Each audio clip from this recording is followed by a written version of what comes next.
Happy Wednesday morning, everybody. Hump day for the week. You're listening to the John Fredericks Media Network. I'm Dan Hobb. Good time for a look at weather and sports. We'll start, as we always do, with where I am in the capital city of the South, Richmond, Virginia, where we'll see a high today of 79, a low of 54. Right now, the temperature is 62 degrees. The Squirrels were winners against Akron last night, 5-0. First pitch tonight at 7:05. That is, if rain doesn't get in the way. Low tonight of 54 and supposed to be rainy. In the nation's capital, high today of 75 and stormy, a low of 56 and rainy. Right now it's 66 degrees. The Twins throttled the Nats at Nats Park last night, 11-3. Again, if rain doesn't have anything to say about it, first pitch tonight at 6:45. Atlanta, well, you got to be happy that the Braves outlasted the Mariners in Seattle yesterday, 3-2. They'll face off again this afternoon, starting at 4:10. A high today in Atlanta of 79, a low of 64. Might see some storms. Right now, the temperature is 66 degrees. Philadelphia, well, the Phils topped the A's 9-1 last night. They'll face off again tonight, presumably at 6:40. High today of 72 degrees, a low of 53. Right now, the temperature is 64. However, showers and rain expected all day, so we'll see if that baseball game happens. Morgantown, also showers in the mix here. High today of 63, a low of 49. Right now the temperature is 60 degrees. All right, Yinzers, well, wasn't the best start to the road trip out west to Arizona. 9-0 Diamondbacks last night. They'll face again tonight at 9:40. Paul Skeens time, though, so I don't think I'm going to see Arizona scoring 9 runs again tonight. They better not, anyway. High today in the 412 of 60 degrees with some rain, a low of 45 as things clear out.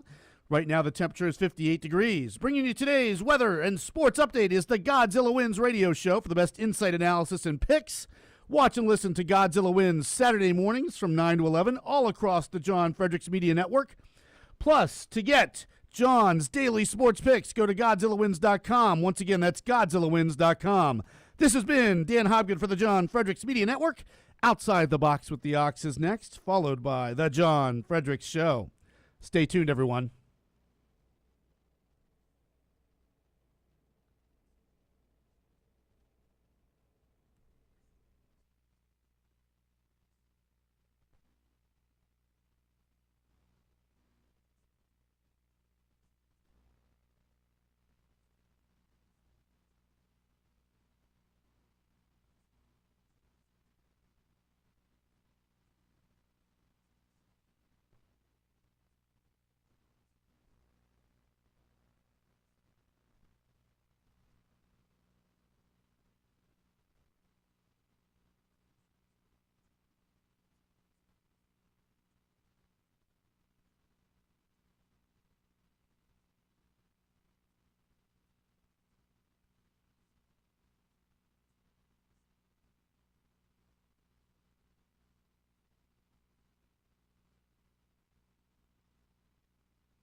Permeation of Democrat politics in every circle of our existence is those $2 beers are now 20, the hot dog is 15, the chips are 7. It would be understandably frustrating to sell hundreds of these things and not get any more money for doing it. Here outside the box with the Ox in the Eastern Time Zone and now in West Virginia on the John Fredericks Media Network. John Fredericks. It is the most egregious thing I've seen in a lifetime. President Trump. The whole thing is ridiculous. When politics start getting wild, They want to have every single thing that you don't want. Raise taxes, men and women's sports. They're going to open up their border. Trump hits the speed dial. Thank you for calling in on such short notice. You came first, John. Wake up with the John Fredericks Show weekday morning, 6 Eastern, 5 Central on JFMN.TV, the massive J-Fred radio network, and all across the socials. You came first, John. Thank you very much, and you do a great job. Right now, download the new WV Sports Nation app from the Apple Store or Google Play and get the entire Mountaineers sports world in the palm of your hand. Right now, get notified when new stories drop about your favorite Mountaineers teams and athletes. Download the WV Sports Nation app right now. Get updates on next-level Mountaineers like Weatherholt and Joe Mazzulla. All that and more right in your pocket right now. Download the new WV Sports Nation app from the Apple Store or Google Play. Download the app right now. He's the voice of Virginia. No, you can't. You have one of the worst voices I've ever heard in my life. And the commander of common sense. Fire at will, Commander. Now back to the John Fredericks Show. Well, what a great day it is today. Good to have you with us. I'm your host, John Fredericks, your Godzilla of the truth in America. Hey, thanks for being with us. Wow, what a night last night in Indiana. A bunch of the Rhino state senators that voted against redistricting went down in flames. Incumbents out. There were 6 of them. Right now, we got 4 winners, could be 5. One is hanging by the balance, 1-1. But what a showing. If you get the endorsement from Donald J. Trump, you are going to win. That's what was proven in Indiana yesterday. As you know, I went on that bus tour there in Indiana for that 10 days. It was freezing. We couldn't move the needle. The conference voted against the president's plan for redistricting. They voted no. They couldn't even carry the conference. The administration said, or the political office said, we're going to primary every last one of you sorry asses. They put the money in. David McIntosh of Club for Growth, he chipped in about $2 million. And these normally low-profile Senate races, we almost ran the table. This is what you do. This is what I keep telling you. MAGA has taken over the Republican Party lock, stock, and barrel. And when we fight together, when we do what we need to do, there's no stopping us in these primaries. We're going to win them all. When we could do early voting, mail-in ballots, when we focus, the rhinos cannot compete. They don't have the money. They don't have the voters. See, they used to have all the money and we had the voters. Now they don't have the money. We got the money. We outspent them like 8, 9, 10 to 1. It was enormous, the money that rolled in there on our side in these primaries. So take heart. This is such a unbelievable victory last night in Indiana, close to my heart being there. We're going to try to get Liz Brown on tomorrow. Let me jot that down so I don't forget. I tried to go up there, but we just couldn't get it funded. A lot of those candidates really didn't have the wherewithal to do it. And yeah, it's good. Dan, I have no idea why my mic is low, and I have no idea how to set it after the show. I tell you what you can do, though. You can text Mike, and maybe he can call me on the break and walk me through it here, because I have no idea how it got low or what to do. I can change mics out. That's about all I can do. And we'll attempt that when we get to the bottom of the hour. So I'm sorry about that. No earthly idea. So call Mike, help us out, and maybe we'll be able to get this fixed. In the meantime, I guess I'll talk loud until we can fix the mic, right? So who knows? Sometimes the equipment goes, but a great, just a phenomenal opportunity yesterday in Indiana, getting these rhinos out of there. And boy, you should really take heart. This is why I'm telling you, we're gonna win the midterms. This is the thing. We're showing up. This is you want the buried headline here? MAGA's showing up. Oh, they don't vote if Trump's not on the ballot. MAGA won't vote. Oh, woe is me. Well, guess what? We proved it. We proved it in Virginia when a ballot measure was on the ballot, when a referendum that nobody could even understand. We had massive Trump turnout, and we got it again in Indiana. So this idea that, Trump people don't turn out and blah, blah, blah, and the polls are fake. If you're doing that bad, if you're at 35% approval rating, how are you going to get your voters out in an offbeat state Senate primary in Indiana? No governor, no U.S. senator, no Congress, to speak of just basically state senators. People that nobody heard of running against entrenched incumbents. How are you going to get them out? If your approval rating is 35%, why would they come out? Answer me that question. because the fake polls are now engulfed the fake news. Yeah, fake polls and fake news. These polls, Trump's at 35%. Everybody hates him. Well, they didn't hate him in Indiana last night, did they, folks? They didn't hate him there. And when you went to that press briefing yesterday with Secretary of State Marco Rubio, thing was packed. I mean, that briefing room has become a zoo. It really has. I mean, if you don't have a seat there, if you're not one of the 49 in those seats, it is an absolute zoo. I mean, it's like getting packed in to a Tokyo subway station and trying to ask a question. I mean, it is really bad. And it's gotten worse. And I've complained about it. They break all the rules. Half the people are on our side. Half the foreign press is totally rude. All of them are rude. They put bags all over the place, tripods. I've never seen anything like it. I mean, the White House communications team opened this thing up. Everybody's got passes now, and they get temporary passes. And this thing is just ridiculous. So interesting in that press conference, Rubio, half the reporters he called on were foreign press. I thought that was interesting. I don't know if I should read anything into that, but yeah, that was it. But what a great day. So let's get back to Indiana. I'm going to get Liz Brown on tomorrow. That's my liaison there. She's fantastic. She won hers easy. But I tell you what, going to get David McIntosh on, Club for Growth. I mean, this was a team effort. I wish we were in a position to go up there. After the bus tour in Virginia, and we had to get repairs done, and I just didn't have the time to get the thing funded, which is what you have to do. I just didn't. I just ran out of time, and I told them that. So it's all good. But what a great victory for them, and what a great victory for MAGA, just absolutely phenomenal. And now we got polls coming out in Georgia saying that Burt Jones is caught up, we think, to Ricky Jackson. Burt Jones, of course, endorsed by President Trump. Trump has not made an endorsement in the Georgia Senate race, nor do I expect him to.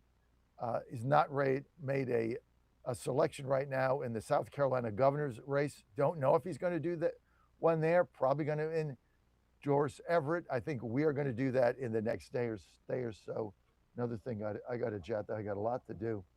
We got a lot going on here. But what a great victory yesterday for MAGA. And look, this is why, when you're wringing your hands and you're all upset and you're telling me, Tucker Carlson and this one and that one, guess what? Clickbaiters, nobody cares. Our voters are turning out. Our voters are pissed. Our voters are turning out. They turned out in 24. They're going to turn out in 26. So you look at these polls, they're all fake. There's no explanation to the level of voters we got out in a nondescript Indiana state Senate primaries. What would be the reason for that? There's no really issues in Indiana on the ballot. There's no rhinos have destroyed the state and raised taxes. There's none of that. There was one thing on this ballot. Grasp this. One thing. You voted against Trump's plan for redistricting in December. You cost us 2 seats because you're weasels. And so the only reason to vote these long-standing incumbents out was because Trump endorsed the other guys, the other candidates, because we were mad that they didn't get our redistricting done and give us these 2 seats. There was no issues on the ballot. There were no issues in Virginia. MAGA is fired up. Now you got 2 examples. Well, Virginia was a one-off, John. It was a one-off, because of the maps and people were getting disenfranchised. They weren't disenfranchised in Indiana. There's no maps in Indiana. That thing's 2 years out. Voters went out in Senate districts and voted out long-standing incumbents. Grasp that as you go to the midterms. Our voters are pissed, and they're coming out. And all we got to do is motivate them and win the mail-in ballot game or get close. That's all we have to do. And I'm encouraged in Texas. You look at the Texas model, Texas won mail-in ballots in the last cycle. The GOP in Texas should be the model. Hey, you want to grow a party? Jeff Ryer, 1-800-TEXAS-GOP. I mean, they have got it figured out. Or call the guys in Florida. I mean, go model yourself after those that have been successful. Right? And the little wing of naysayers now on our side, it's a little sliver of naysayers. Algorithms, vote on game day, they change your votes, servers on the moon. They're now irrelevant. They're all irrelevant because they're all wrong. And we're winning now. They're all irrelevant. Tucker Carlson, Candace Owens, Alex Jones, Megyn Kelly, they're all irrelevant. No one cares what they say. They are clickbaiters representing a sliver of our base. A sliver, if that. Get on the team, baby. Get on board. Lace them up and lace them tight. I hope you're ready for these midterms. Because I'm ready. Got the big JF Trump bus in for major repairs. Thing was falling apart. I put it in there. You know, you take it in there. Take it into what was a camping world. And they're good people. I mean, they're really good people there. So I really trust them. But, you know, things 10 years old and it takes a beating on these roads. I mean, every time the guy calls me up, my friend Tim calls me up, it's another $3,000. It's like up to 10. This doesn't work. That rotted out. That doesn't. Hey, but you got to fix it. Got to get it back on the road, baby. Let's go. So lots going on. Hey, don't forget the Iranian situation that I have to mention. So I go to the press conference yesterday. So let me just give you my observations here. First of all, I love the format. I mean, forget the atmosphere in there. It's a zoo. It really is not. It's just ridiculous. So having said that, Rubio goes in there. I love the format. I think what they're going to do is instead of having one of the press aides come out, I think they're going to have a cabinet secretary. Probably get RFK next, right? I think that's a great idea. And of course, it's packed when the secretaries are there. I mean, you could not breathe in there. It was that packed, and everybody's yelling and screaming, which was rude, but whatever. But Rubio was a 10. So I'm looking at him yesterday. I had a great spot. I have a little spot there in the back of the room. I used to stand in the front, and then too much hassle. I go in the back. Easier for me. Lean on something. Lean on a table. So Rubio was awesome yesterday. I mean, he took questions for an hour, got there at 3, made a statement, maybe got there at 3:05, 5-minute statement. He took questions for 50 minutes. 50 minutes, took questions, enjoyed it. Now, here's the thing, had a sense of humor. But here's the other thing. He was presidential. If you don't think this guy is going to be the nominee, I'm sorry, you're not getting it. I don't care what Vance does. I don't care what La Savita does. If this guy decides to run for president in 2028, good luck beating him. It's going to be a lot of candidates. DeSantis is in. He's going to be tougher than he was. He learned a lot, and he's now on the national scene. But Rubio yesterday in front of that media was great. Awesome. 10. And here's what he said. Let me just boil it down for you. I put this on TikTok last night. Let me just boil it down for you. Iran can't get a bomb. Period. The hour press conference, I'll tell you that. They're not going to let the Iranians get anywhere near a nuclear bomb. That is clear as a bell. What he said yesterday is, look what they're doing in the Strait. This is international waters. What they're doing is illegal. What they're doing is wrong. But they're doing it anyway because they don't care, because they do whatever they want. So there's no rules that apply to the Iranians. Shutting down the Strait, ships have been there for days. They're running out of food. They're running out of water. They're trying to escort them through the Strait. There's mines. He said they were shot at. They sunk 8 Iranian speedboats, bottom of the ocean, crew dead. Order shoot to kill. Now, he said going through the straits was a defensive measure. We're not shooting at them until they shoot at us, and then we will kill them all. That's basically what he said. He didn't say those exact words, but the president said shoot to kill. They sunk 8 boats. Those little tiny things they got, whatever those are. Now they got 8 less. Sunk those. But he said, could you imagine, if you look at what they're doing in the Straits, could you imagine what they would do if they had a bomb? Or we thought they had a bomb? They would hold the entire world hostage. They could do whatever they wanted. And he also talked about the Straits. He said, what if another country said, well, you know, he said there's probably, 5 of these waterways? He said any country could now go in and say, well, I own it. It's not international waters, and they're going to charge a toll, $1 million a head. I mean, he said they could disrupt the entire world economy. So he said they're not getting a bomb. Now, after he said that, President Trump, Pakistan called the White House, said, look, Iran's got another deal. Stop escorting the ships. Why do they want us to stop escorting the ships? President Trump agreed to that. 24 hours, 48 hours, I don't know. I don't know the details of this, but I wanted to stop escorting them. Just keep escorting them. I mean, all they do is stall. Just keep escorting them. But he is keeping the blockade on. They gain no money. Like Rubio said yesterday, they're losing $500 million a day. Now the Treasury, our Treasury Department has shut down multiple avenues for them to launder money. So they're not getting the backdoor money. All 97% of their oil goes to China. That's cut off. President Trump going there next week.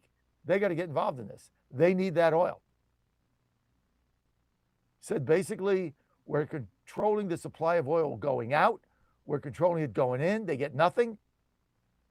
And they're jamming up the strait, which is causing oil prices to spike, which now we had the Operation Freedom, and apparently that is on hold now as they look at the Iranians' new peace plan, whatever that may be. But it doesn't matter what it is, because like Rubio said yesterday, it's all lies. Whatever they say is a lie anyway. All they do is lie to us. Great press conference yesterday. If you really understand what we've done in there, it's very tough to be against what President Trump is doing. This regime cannot get a bomb, and it is simple as that. John Fredericks Media Network, truck the truth across America.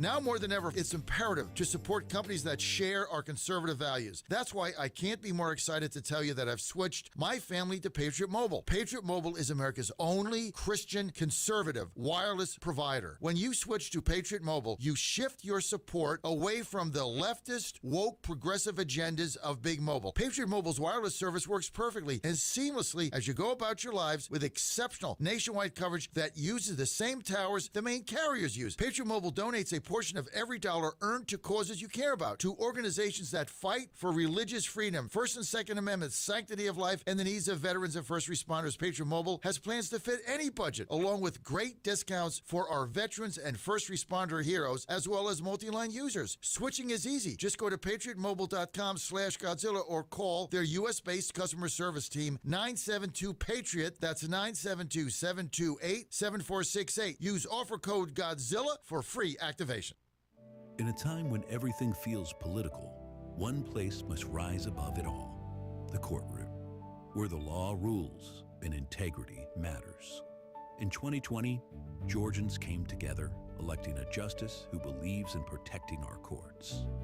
I'm Georgia Supreme Court Justice Sarah Warren, and here's what I believe. I believe in the rule of law, the separation of powers, and a judge's limited role to interpret the law as written. I believe in a nonpartisan judiciary, impartial judges who don't advocate for political positions or outcomes. I believe in deciding cases without bias or favor, treating everyone with dignity and respect. As a justice on your Supreme Court, I've upheld these values. With your support, we'll maintain the integrity of our courts. Vote to re-elect Justice Sarah Warren. Vote early starting April 27th or on Election Day, May 19th. Paid for by Georgians for Justice Warren, Inc. It's finally here, our second annual mega sale. This sale only comes around once a year, so take advantage of the best offers ever while you can. For example, save 50% on our Giza Dream bed sheets as low as $29.98. And for the first time ever on TV, My Pillow mattresses and My Pillow mattress toppers as low as $99.98. And you save 50% on our Lux Pure 6-piece towel sets. Regular $69.98, now only $39.98. And our best-selling standard My Pillows, regular $49.98, on sale for $17.98. Wait on it, mega sale only $14.98.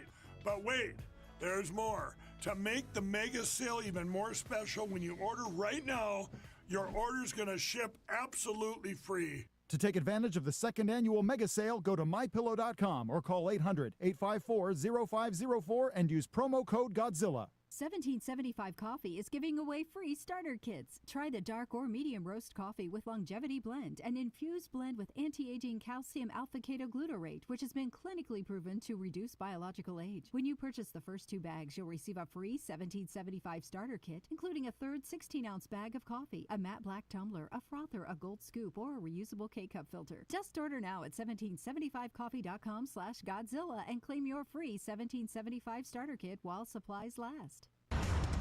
How much did you win at Rosie's Gaming Emporium? Hi, I'm Jerry from Richmond. I won a $23,000 jackpot at Rosie's. I'm Tammy. I'm from Newport News, and I just won a $5,400 jackpot from Rosie's. Hi, my name is Kim, and I'm from West Virginia, and I won $99,000 jackpot at Rosie's. Are you ready? Learn more about Rosie's rewards and jackpots at rosiesgaming.com. Must be 18 or older. Problem gambling? Call 1-888-532-3500. I would rather play with 10 people and just get penalized all the way until we got to do something else, rather than play with 11 when I know that right now that person is not sold out to be a part of this team. It is more about them than it is about the team. I cannot play with them, cannot win with them, cannot coach with them, can't do it. Don't touch that dial. You found your home of the truth. Do you solemnly swear to tell the truth, whole truth, and nothing but the truth? With the best analysis in America. You can't handle the truth. And now back to the John Fredericks Show. You're on the John Fredericks Media Network. I am your Godzilla of the truth in America, your Oracle of the deplorables. Eddie Iranian should be coming up in a couple minutes, trying to get him on. Got some big news coming out of the Middle East, so he hasn't been on in a while. Try to get his update, but yes, Chris LaCivita, MAGA, wiped the floor with the Indiana Rhino losers last night. Makes my bus tour up there for a week and a half where we were freezing our butts off in December, makes it worth it. We're up there raising hell, and good for them. MAGA turned out, kicked their ass, they're all gone. This is what we need to do around the country. This is why don't despair. The people that are keep texting me about rhinos this and rhinos that, understand their days are numbered. They're all on the way out. U.S. Senate's going to be their last refuge. That's it. That's the final one. We're beating them everywhere. So they don't exist.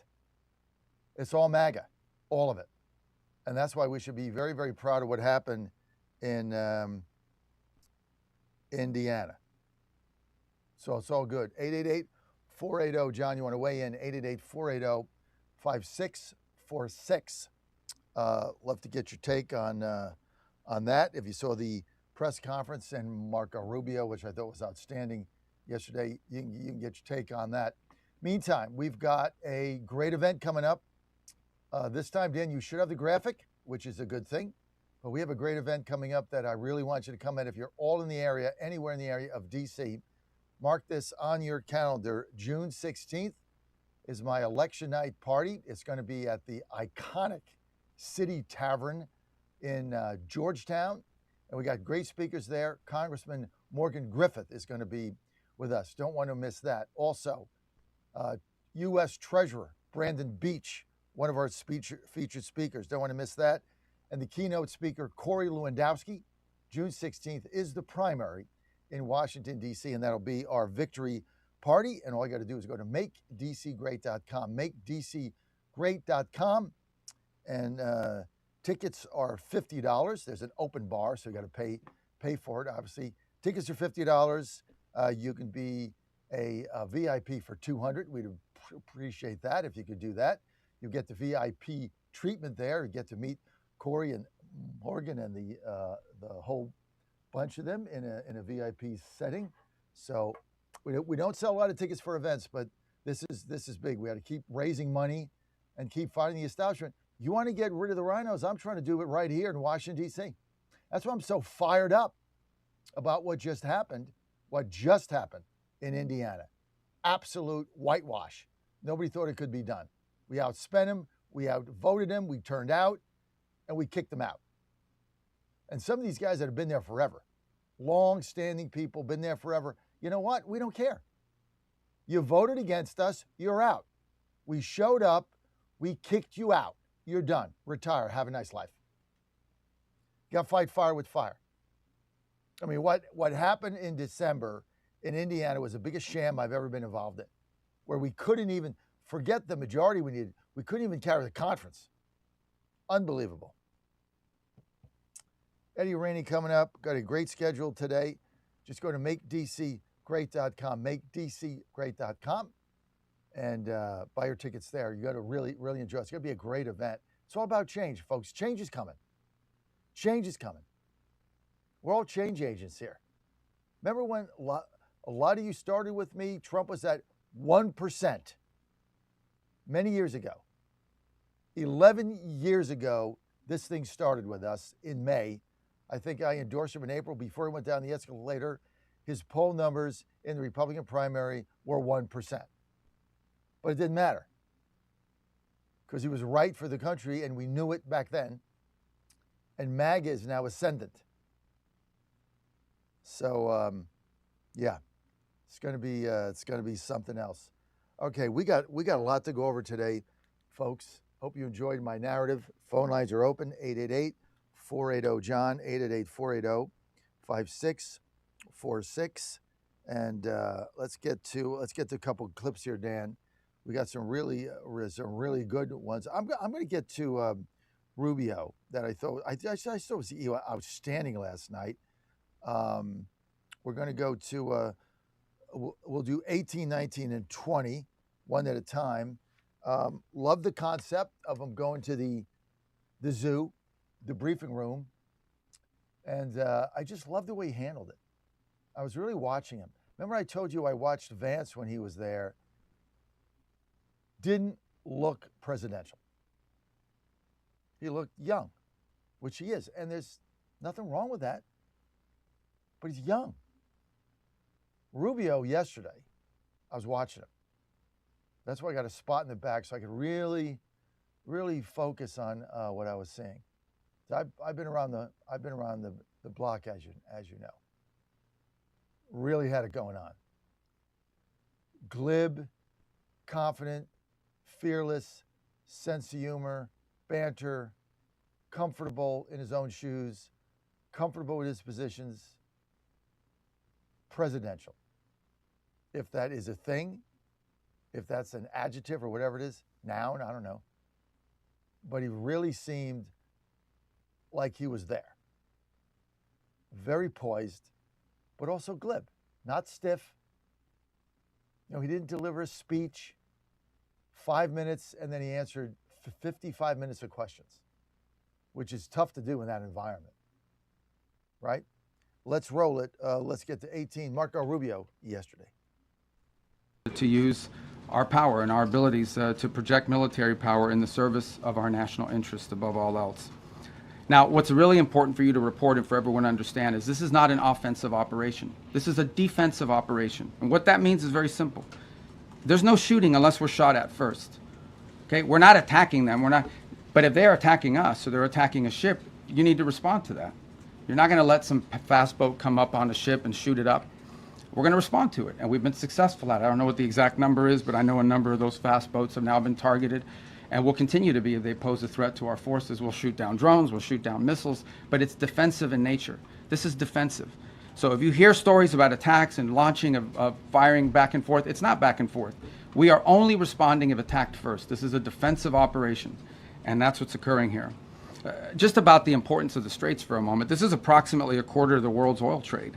along with significant volumes of fuel and fertilizer that operate through the Straits of Hormuz, the Iranian regime cannot be allowed to dictate who uses this vital waterway.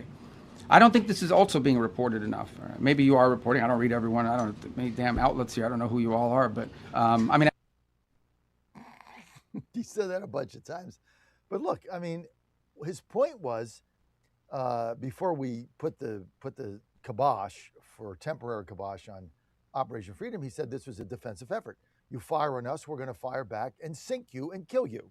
You don't fire on us, everything is fine. But he said you can't be putting mines in the bottom of a strait. It's illegal, and we're just not going to allow it. Because then what if everybody did that? Oh, we're not doing it. And he said multiple times, look, we're the only country that has the wherewithal and the resources to do this. And so we're doing it. Nobody else can do it. You understand that? Nobody else can do this and clear these straits but us.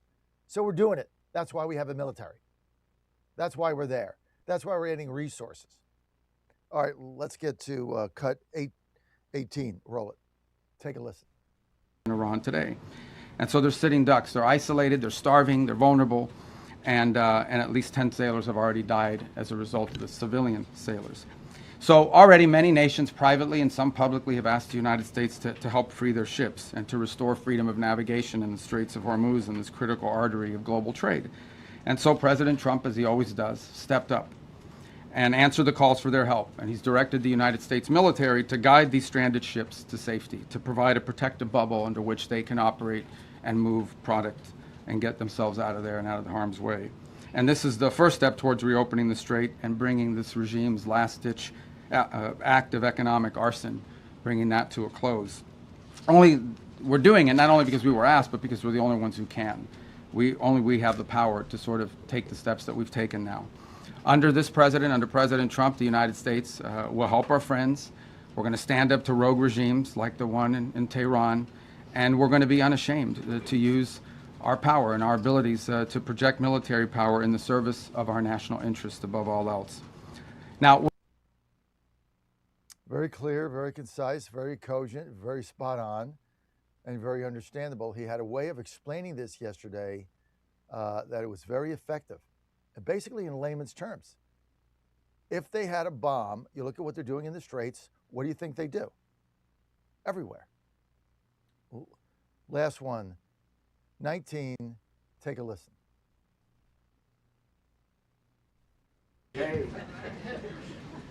Hello. Thank you guys for having me today. I'll be filling in for Caroline today, obviously.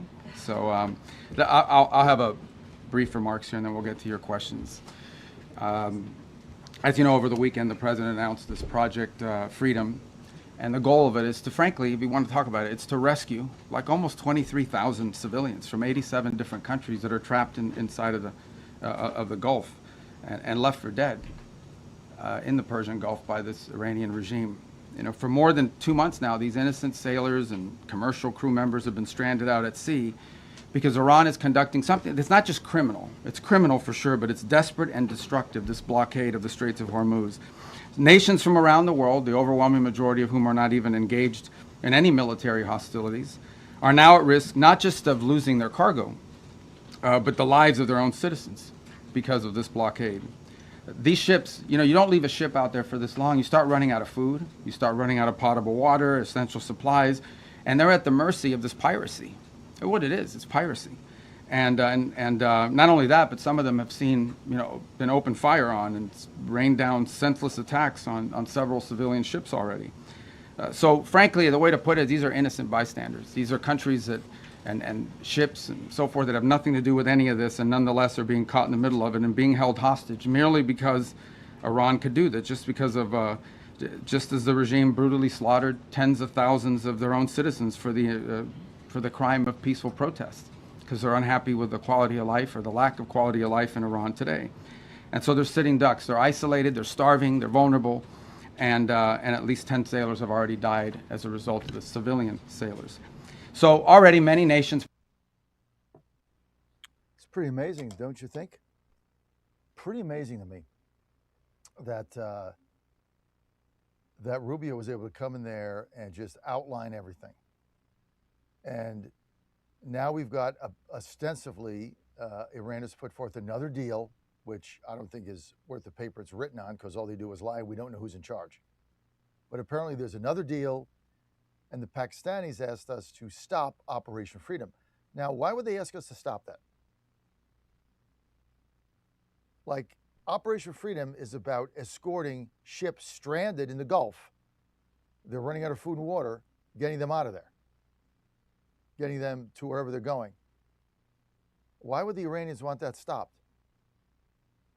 In order for us to view a peace, do your peace thing. We'll review it.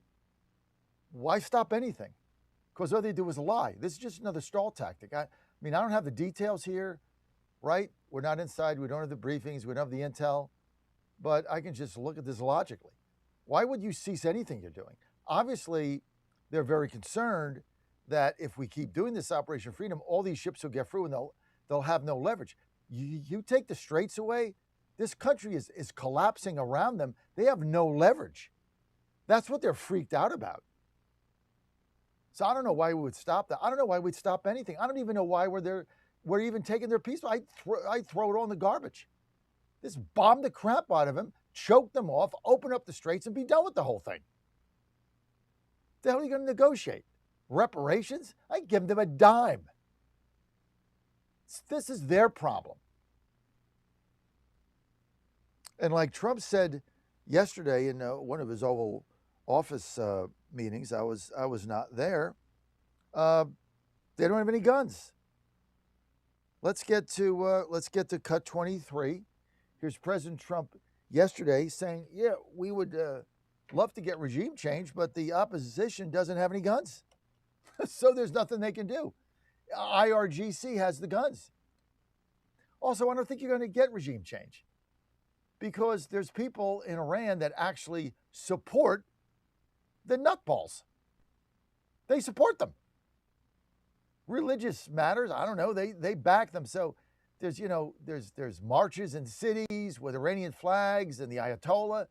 I mean, why are we even involved? Like, who cares what they do? Who cares who runs that thing? Just wipe them off the face of the earth for being belligerent. When I say wipe them off the face of the earth, I don't mean kill them. Just make them a non-entity.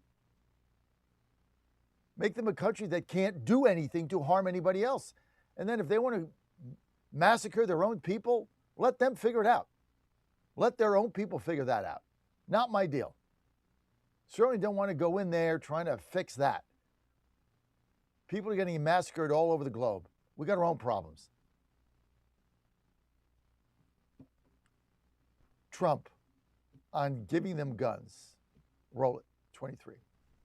You said recently that if Iranians were armed, they could take over their regime. Do you plan to arm them soon? Well, I don't want to say that, but yeah, I mean, people say, why aren't they protesting? They want to protest, but they don't have any guns. So you could have 200,000 people protesting and have 5 or 6 sick people with guns. And when they start shooting them right between the eyes and you see a guy fall and another one fall and you have no guns, very few people would be able to stand there and do it. I mean, I understand it. I tell them not to. Don't forget, they killed 42,000 people last month. 42,000 unarmed protesters. They have no guns. So they had a 250,000 people crowd, and they had snipers. They had like 4 or 5 snipers in buildings up high. And you're standing there, and all of a sudden, the guy on your left goes down, and somebody. That's what happened with a women protest. They had 200,000 women protesting a year ago, and everyone thought that was the end of Iran. And then all of a sudden, a woman dropped dead with a bullet right there, always right there. Then another woman dropped, and then the word started to spread, and then there was panic, and then they ran, and so I don't want that to happen. We don't need that, we don't need it. But the only reason that they want to protest so badly, but they don't have weapons. Yeah. And let's get to 20. This will be 22. President talking about the Iranian situation. Take a listen. The other way, he was giving them cash. He sent plane loads of Boeing 757 took the seats out and put green cash, 1.7 billion in the plane. Every bank in Virginia, D.C., and Maryland was stripped of their cash. They took out all the cash from the banks. They put it into a plane, a Boeing 757 packed with cash, and they flew it to Iran, and they let these guys just, I don't know what the hell they did with it, but they took it and then gave them billions and billions of dollars and bribed them basically to be friends.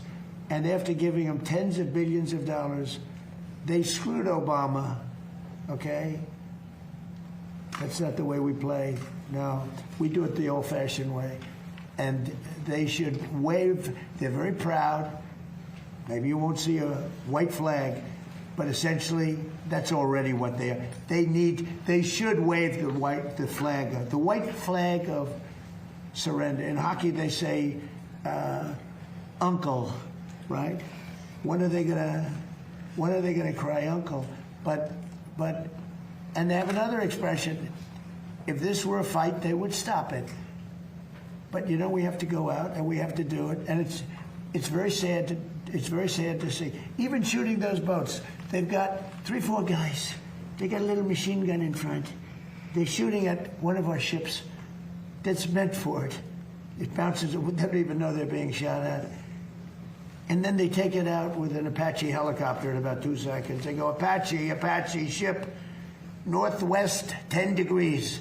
Turns around, boom. I don't like that, you know? You lose people, all these people. It's so unnecessary. It's so unnecessary. You just keep sinking their ships. I would go with Operation Freedom. I would institute that back immediately. Let's get these ships out of the straits. Let's sweep for those mines. That's why we're there. Keep the blockade on. Keep the pressure on with the Treasury Department so they don't have any money, and you starve them to death. I mean, eventually the regime has got to collapse. You cannot function with no money. They've destroyed, like Rubio said yesterday, we've destroyed their industrial base. We've destroyed their military. We've destroyed their Navy. We destroyed their ICBM capabilities. We've destroyed the majority of their missiles, the majority of their drones. We have nothing. I don't know what the hell we're waiting for. Wipe whatever material they have left, wipe it out. And then say, look, we're going to get this uranium out, period. Otherwise, you have no money. And they got Scott Besson in there strangling all of their money laundering schemes that they've been doing forever. That's getting strangled. They can't. Now, here's the other problem they have. And Rubio outlined this yesterday. Rubio outlined it. He said they got a bigger problem. And that is they can't ship the oil. It's not only the money they're losing, but their oil wells keep pumping. There's nowhere to put the oil they're pumping. He said they sent 2 old rusty tankers to Carg Island, he said in the last 3 days, to just store the oil. He said to shut the oil wells down in Iran, where this oil is coming from, would cost them hundreds of billions of dollars and take them a while to get them back up. So they can't stop the pumping, but now they have nowhere to put the oil because the tankers are bottled up. Nobody can leave, nobody can come in. Oh, they don't have anywhere to put the oil. They're taking it to Carg Island, they're running out of space where it gets refined. So this is a bigger problem they have that I didn't even know that. Rubio outlined it yesterday. That they have nowhere to put the oil they're pumping, and they can't stop the pump, or it will cost them to get it back up hundreds of billions of dollars, which they don't have. So we hold all the cards here. All they have is the Strait. They have no other leverage but the Strait of Hormuz. And we cut that off, they're going to collapse like that because there's nothing there. And so Operation Freedom has got to keep going. Whatever peace proposal they have is nonsense. Because all they do is lie.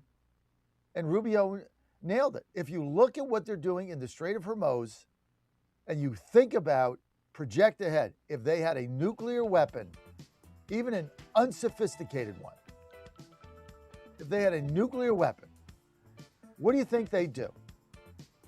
They would hold the world hostage. We'd have to do exactly what they say. Or they'd start deploying them because they don't care. John Fredericks Media Network, Trucking the Truth across America. We got a great lineup today. Phil Klein is going to lead us off. Liberty University. We'll be right back. Stay with us.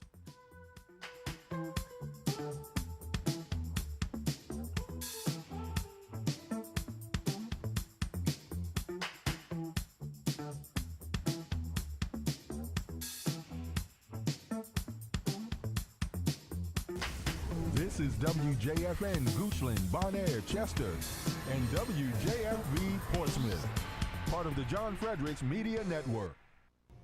Breaking news this hour from Town Hall. I'm Rich Thomason. While hinting that a final agreement to end the Iran war could be close at hand, President Trump is pausing Project Freedom.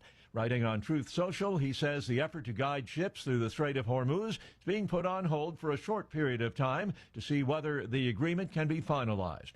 Iran's top diplomat meets with his Chinese counterpart in Beijing. Chinese Foreign Minister Wang Yi told Iran's Abbas Araghchi that China is deeply distressed over the war that's lasted more than 2 months. In a video of the meeting accessed by the AP, Wang says, "We believe that a comprehensive ceasefire is urgently needed, that a resumption of hostilities is not acceptable, and that it's particularly important to remain committed to dialogue and negotiations." It's the first time since the start of the war that Araghchi has travelled to China, whose close economic and political ties to Tehran give it a unique position of influence. I'm Charles de Lefesma. Republicans wasting no time pursuing redistricting efforts across the South. This follows a high court ruling that affects majority African American congressional districts. South Carolina, Alabama, Tennessee, and Louisiana are all considering changes. Republican leaders in South Carolina are targeting a district held by a longtime black Democratic lawmaker. Alabama is debating legislation for a special congressional primary. And that's correspondent Andrew Stewart. Trump-endorsed candidates really cleaned up in the Indiana State Senate primaries. Of the 7 challengers endorsed by President Trump, at least 5 of them won. One incumbent senator prevailed, and the 7th race too close to call. U.S. Senator Jim Banks calling it a big night for MAGA in Indiana.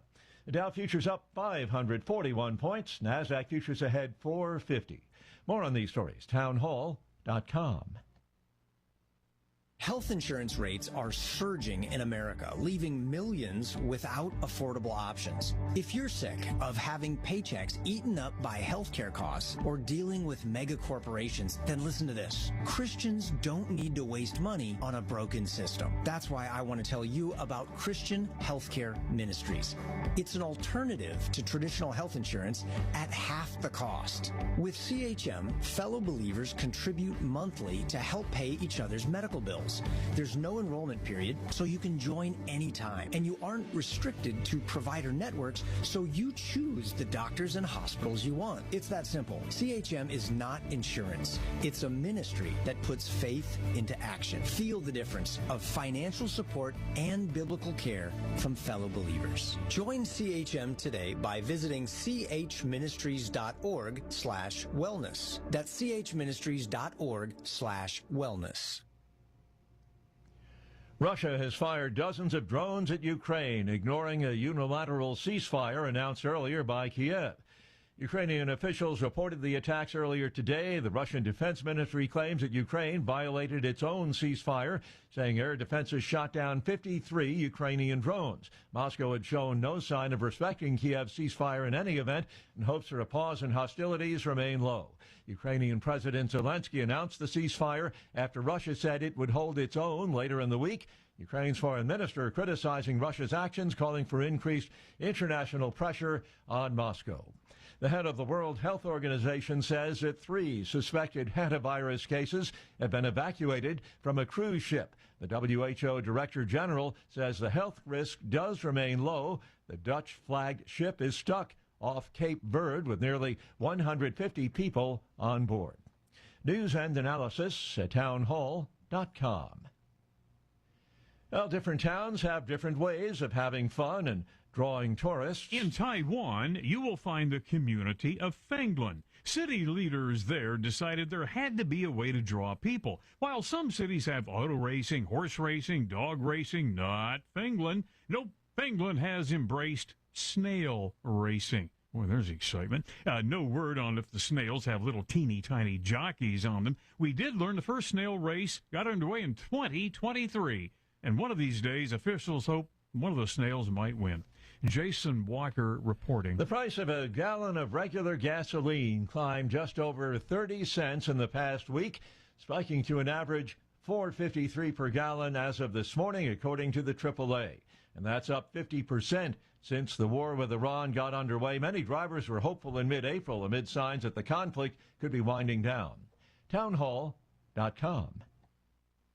Hey parents, plan an unforgettable summer. Send your kids to Rapidan Baptist Camp in Rochelle, Virginia. 1 week of nonstop fun and life-changing truth. Amazing preachers, friendly counselors, exciting activities. Ride an alpine coaster and zip line, a 250-foot water slide, and that's just the beginning. Junior camps for ages 7 to 12, teen camps for 13 to 18, 2-day Pee-wee camp with mom and dad for ages 4 to 8, and a brand new day camp option. Sign up today at camprapidan.com. That's camprapidan.com. Rapidan Baptist Camp, where faith and fun collide.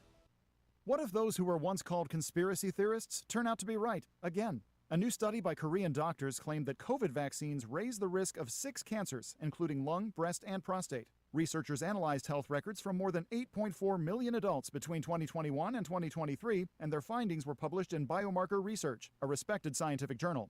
Critics dismiss it, but the data raises concern that spike protein exposure may be tied to long-term health risks. And Dr. Peter McCullough has been aware of this since 2020, which is why he collaborated with the wellness company to create Ultimate Spike Detox, designed to help your body clear spike proteins, reduce inflammation, and support heart health. With natural ingredients like nattokinase, dandelion root, and bromelain, it is your daily proactive defense from a man-made virus. Don't wait until symptoms strike or something unexpected happens. Experience the only formula approved and used by Dr. McCullough, one of the top doctors who risked it all. Go to twc.health/Godzilla. That's twc.health/Godzilla and use promo code Godzilla to get 10% off plus free shipping.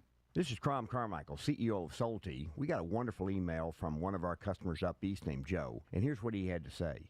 I started taking Solti almost out of desperation with little hope because I was resigned to the futility that although I was up to taking 2 statins a day, high cholesterol was something I just had to learn to live with. In fact, when I turned 60, after taking a stress cardio test, my doctor called me on a Saturday, which of course is never a good sign, and told me that I was clogged more than 95% of the people my age. I had an angioplasty and a stent procedure done at that time. Today, my stubborn triglycerides are only 1/3 of what they had been before starting taking Solti. My prescription statin dosage has shrunk from 60 milligrams to only 10 milligrams a day. My primary care doctor that I have had for many years still can't believe the results, and neither can I. Thank you, Solti, for providing such a wonderful product. And folks, I want to invite you to take care of your heart also by going to GodzillaHeart.com. That's GodzillaHeart.com. Use the code Godzilla at checkout, and you'll get a 50% discount on your initial shipment. Thanks so much. Folks, John Fredericks here. A word from Red State Marketing. Business owners, your competitor down the street, well, they just showed up when a customer asked ChatGPT who to call. Did you? Search has changed. Google AI, overviews, and ChatGPT, they're answering buyer questions. And if your business isn't in those answers, you're invisible. Red State Marketing, well, they fix all that. American-built SEO for American businesses. Get your free order today at redstatemarketing.com/JFRS.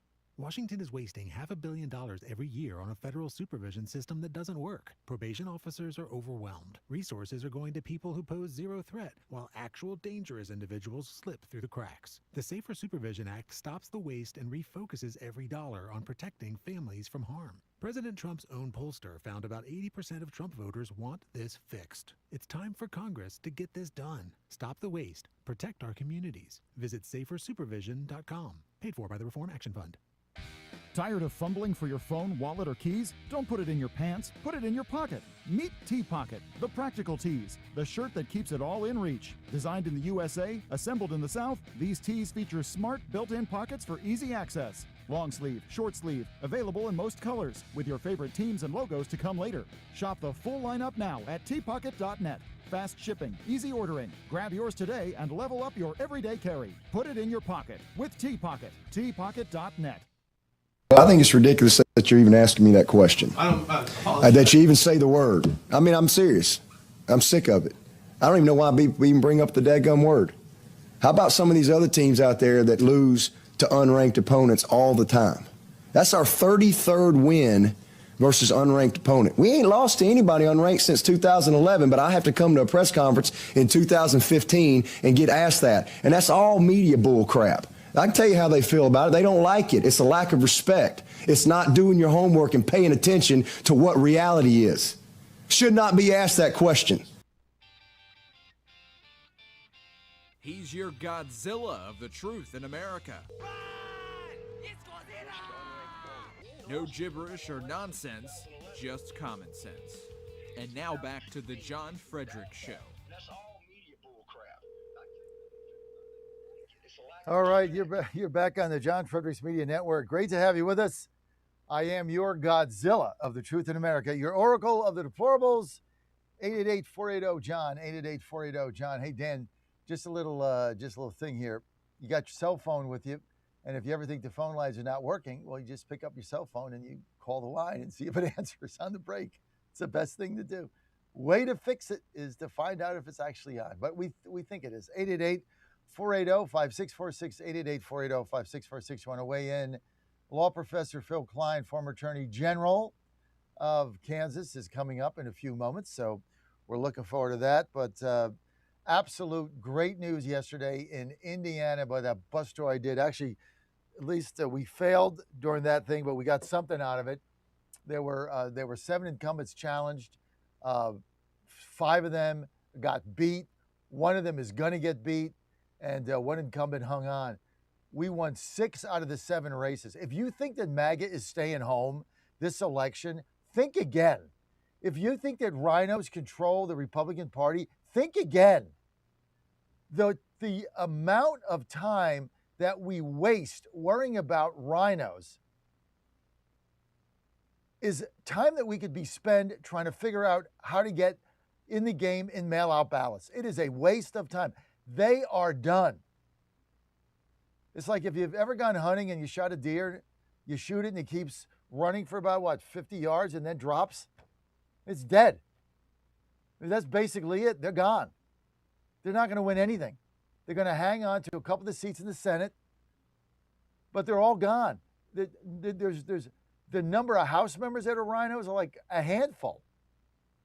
MAGA has taken over the Republican Party lock, stock, and barrel. And you saw it last night in Indiana. Trump endorsed 7 of these candidates.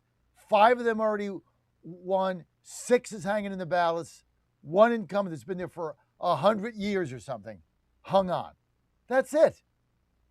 Oh, MAGA doesn't come out for the midterms, John. They don't come out. Oh, we're going to get beat. Oh, we're going to lose 30 seats. Oh, my God, the world is coming to an end. MAGA never comes out. Really? Well, that might have been then, but this is now. Well, they didn't come out in Virginia in 2025 because our candidates sucked, okay? Well, they didn't come out in New Jersey because that candidate was equally as bad. Got no reason to come out. Now we gave him a reason. Because I tell you what, they came out in Virginia with nobody on the ballot but maps. They couldn't even understand the referendum. They came out in droves, and now they came out in Indiana. Where are rhinos winning? Nowhere. Trump voters are fired up. Oh, John, Trump's at 35% in the polls, 35% approval rating, John. Oh, my God, we're all going to die. Gas is up $1.50. We're all going to die. Okay, gas up $1.50. I'm sorry. Sucks. I get it. Temporary, but it sucks. Temporarily sucks. I get it. I feel your pain. When we were filling that bus up in, where were we? Virginia?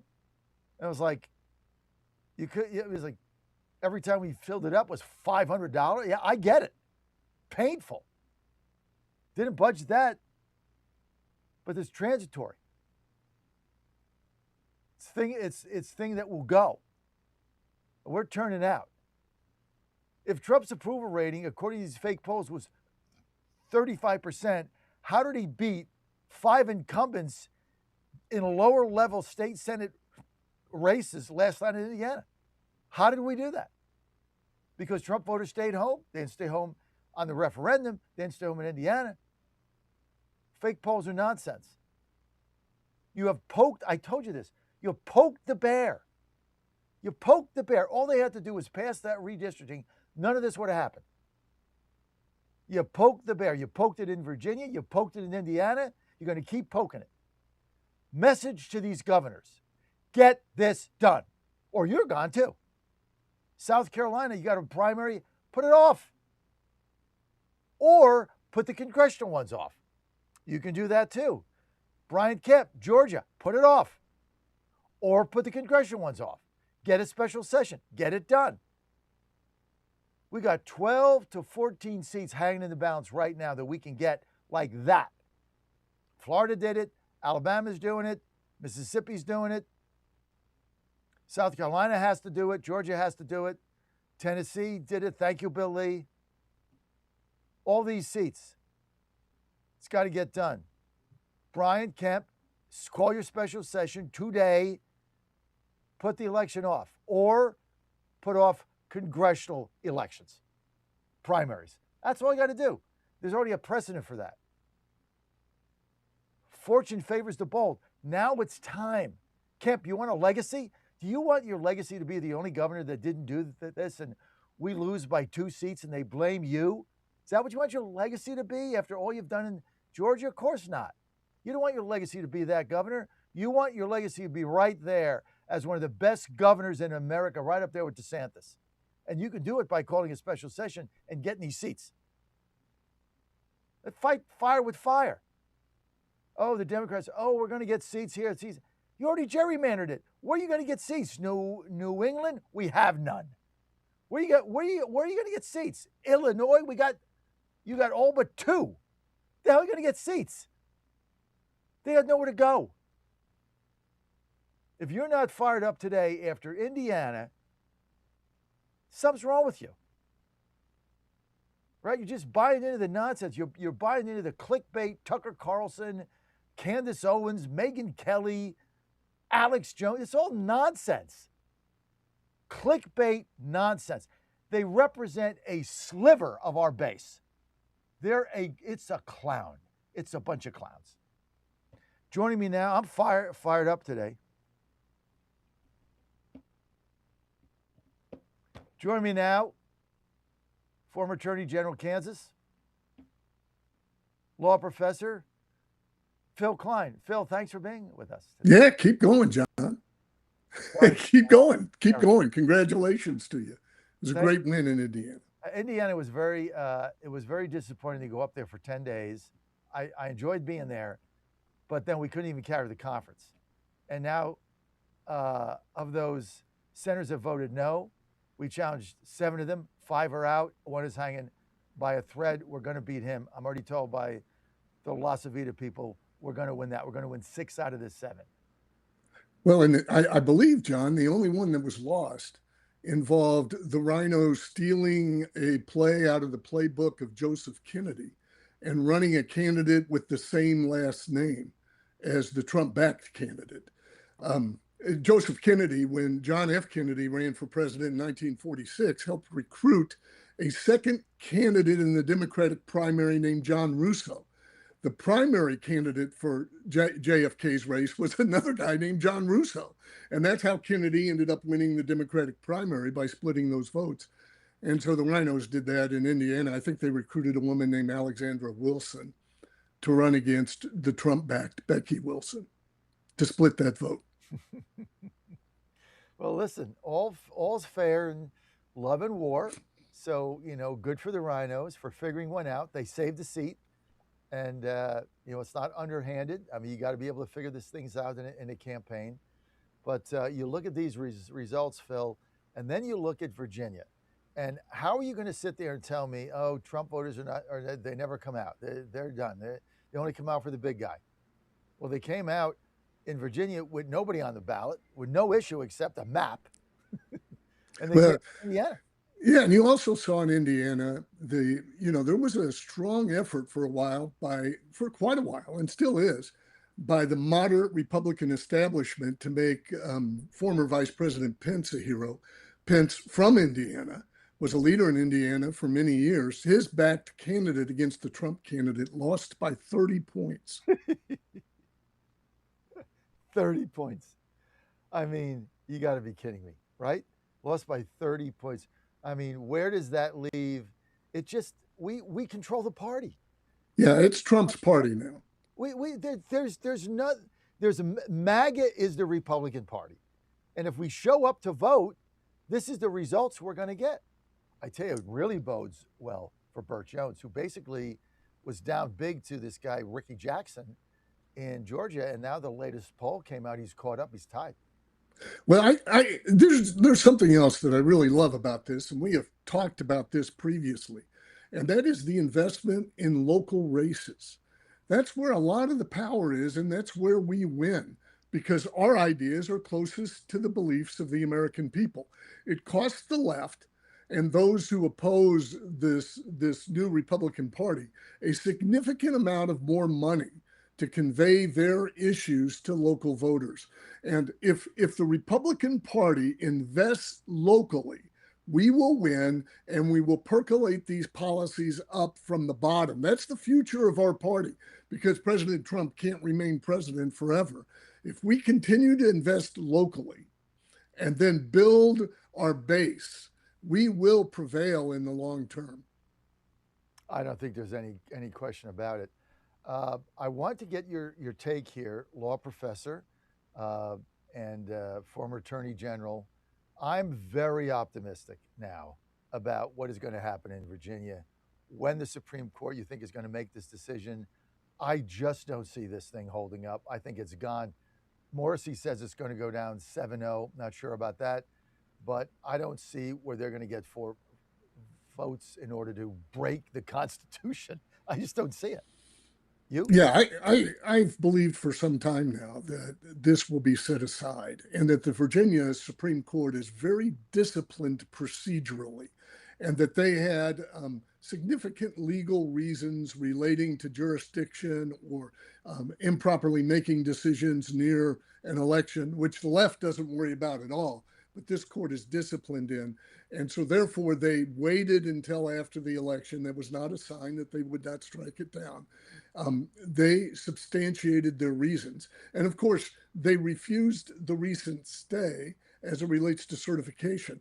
This was cobbled together, roughshod, running over the Virginia Constitution, and presented to the voters in a way that really disenfranchised them, because the ballot language was so radically deceptive on 2 fronts. First, it implied that you made a wrong moral decision if you voted against it, that you supported unfairness. And secondly, it failed to reveal, it claimed that it was temporary, but when the redistricting commission reinitiates its efforts in the next election, it is designed in a way to protect existing districts, which are the ones that the Democratic legislature would design. So it lied on 2 fronts. And I don't think the Virginia Supreme Court will stand with that. I don't believe it's going to be 7-0, but I believe they will strike it down. And also the big thing is the intervening election. And when you looked at that exchange, I don't know how a judge could vote for this when basically the Democrats' argument was saying, well, you know, election is defined as election day.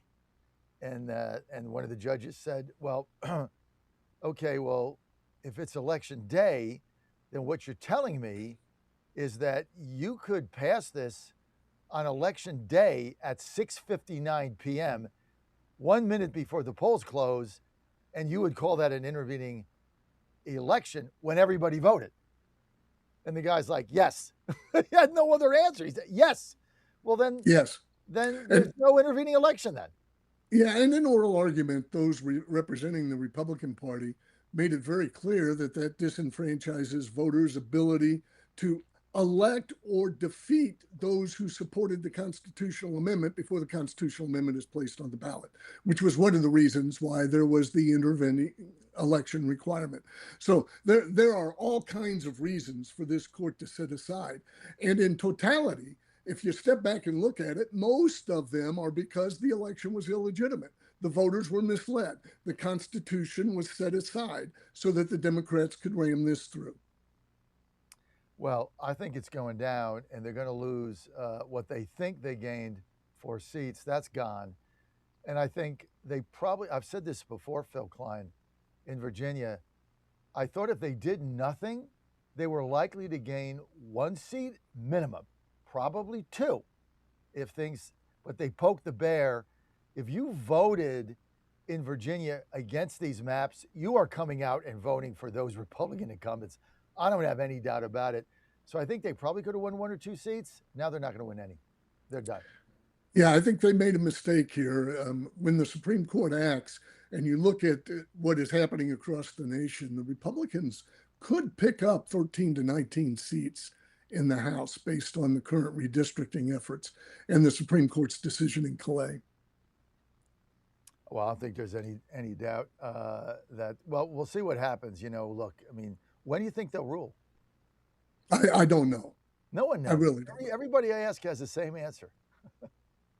Well, waiting on. Yeah, this court does not respond to political pressure, does not respond to media headlines or demands for immediacy, which I think is helpful and good.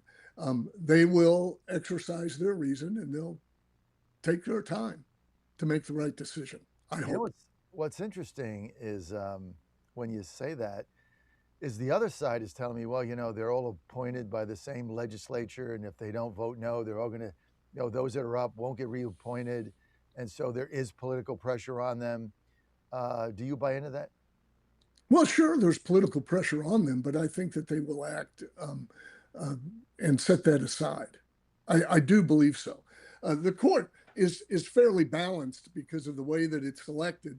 I think 3 of them were selected during split legislatures in which the Democrats held one chamber and the Republicans held the other.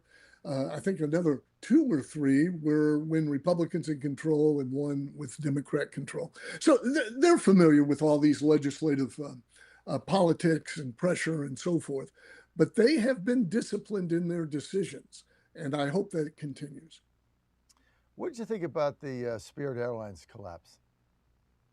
John, I haven't read enough or studied enough about that to have a comment. It's been on the periphery of what I've been reading. Let's get to what you think this Indiana victory means. What do you think? Is there anything we can read into the midterms for this? Well, I think you can. I think that there's a lot of strength and now increased strength to the redistricting effort after the Supreme Court's recent decision that says you can't create, and the Constitution doesn't allow you to target districts for a Black majority. That's basically what the court said in the Louisiana case. And so legislatures are redistricting. If you look across the nation, you will see several states in which Republicans, registered Republicans, are 35 to 45% of the electorate that have no Republican representation. So you're going to see some changes there. We win at the local level. The investment at the local level was encouraging to me. If Republicans will rebuild from the base up, then I think it's a party that will prevail. But if we continue with celebrity politics and try to build from the top down, we're eventually going to lose our celebrity, and we don't win that way. So if we have truly awakened to the importance of local politics, then I think it bodes very well for us, not just this midterm, but in the long term. What about the governors the Republican governors? We got one Republican governor now not calling a special election again, and that's Governor Brian Kemp of Georgia. Everybody else has either called it or said they're seriously considering it. Brian Kemp I think it was on Monday or maybe Friday, said, no, we're not going to do that. The election's May 19th. We don't really want to put it off. We can deal with it in 2028 because he's not going to be there. He's termed out. But every other governor is either in the South that has one of these illegal districts, has either called for it or is saying they're going to call for it. I would put South Carolina in that category. So calling for it, obviously Florida's done. Alabama, Tennessee, I have to rattle these off. Mississippi, obviously Louisiana, right? They're all in the midst of these. But everybody but Georgia. What's the deal? And he's been an extraordinary governor on so many issues. Why would you tarnish your legacy? Why not just call the thing? Well, that's not my experience with Governor Kemp. I had dealings with his office in the 2020 election, and I found him to be the great equivocator. We initiated efforts to ban private funding in Georgia. He signed a bill that actually claimed he banned the private funding for elections, but he codified it in the way he did it. He refused to take any type of action that questioned the election in a serious way. In fact, he highlighted that they conducted what was called a risk limiting audit, but the designer of those audits said it was a Franken audit. In other words, it had no validity. It had no procedural process that was integral to the way that you had to do it. I did not find Kemp to be in any way principled or bold in leadership during that time. And so this does not surprise me at all. Yeah, he's the only one. And it's, I had a GOP chairman on Chairman's Corner, Josh McCoonan, on yesterday, and McCoon called for him immediately to call for a special session. And when the thing came up about his excuse about, well, we have an election on May 19th, Josh McCoon, the chairman, was like, well, we already have a precedent for this. During COVID, we put the primary off for 60 days or for 30 days. We've already got a precedent, but they just simply put it off. Like they did in Louisiana. They just put it off for a month. And then he said in that General Assembly, then they can shorten the window for the runoff from 30 days to 14 days. They have the power to do that within the special session. And he said the state senators are for it, the House is for it. All Brian Kemp has to do is call it, again, refusing to do it. Yeah, and when you look at this and you step back from it, essentially what the Supreme Court has said is those districts that were designed to create a black majority within the district is unconstitutional. We don't target political distinctions that way when we draw maps. That makes sense. So Kemp's refusal to address this issue legislatively is acknowledging that this election, there's likely to be unconstitutionally drawn districts that determine who represents Georgia in the federal government. It's just an opaque way to hide from responsibility.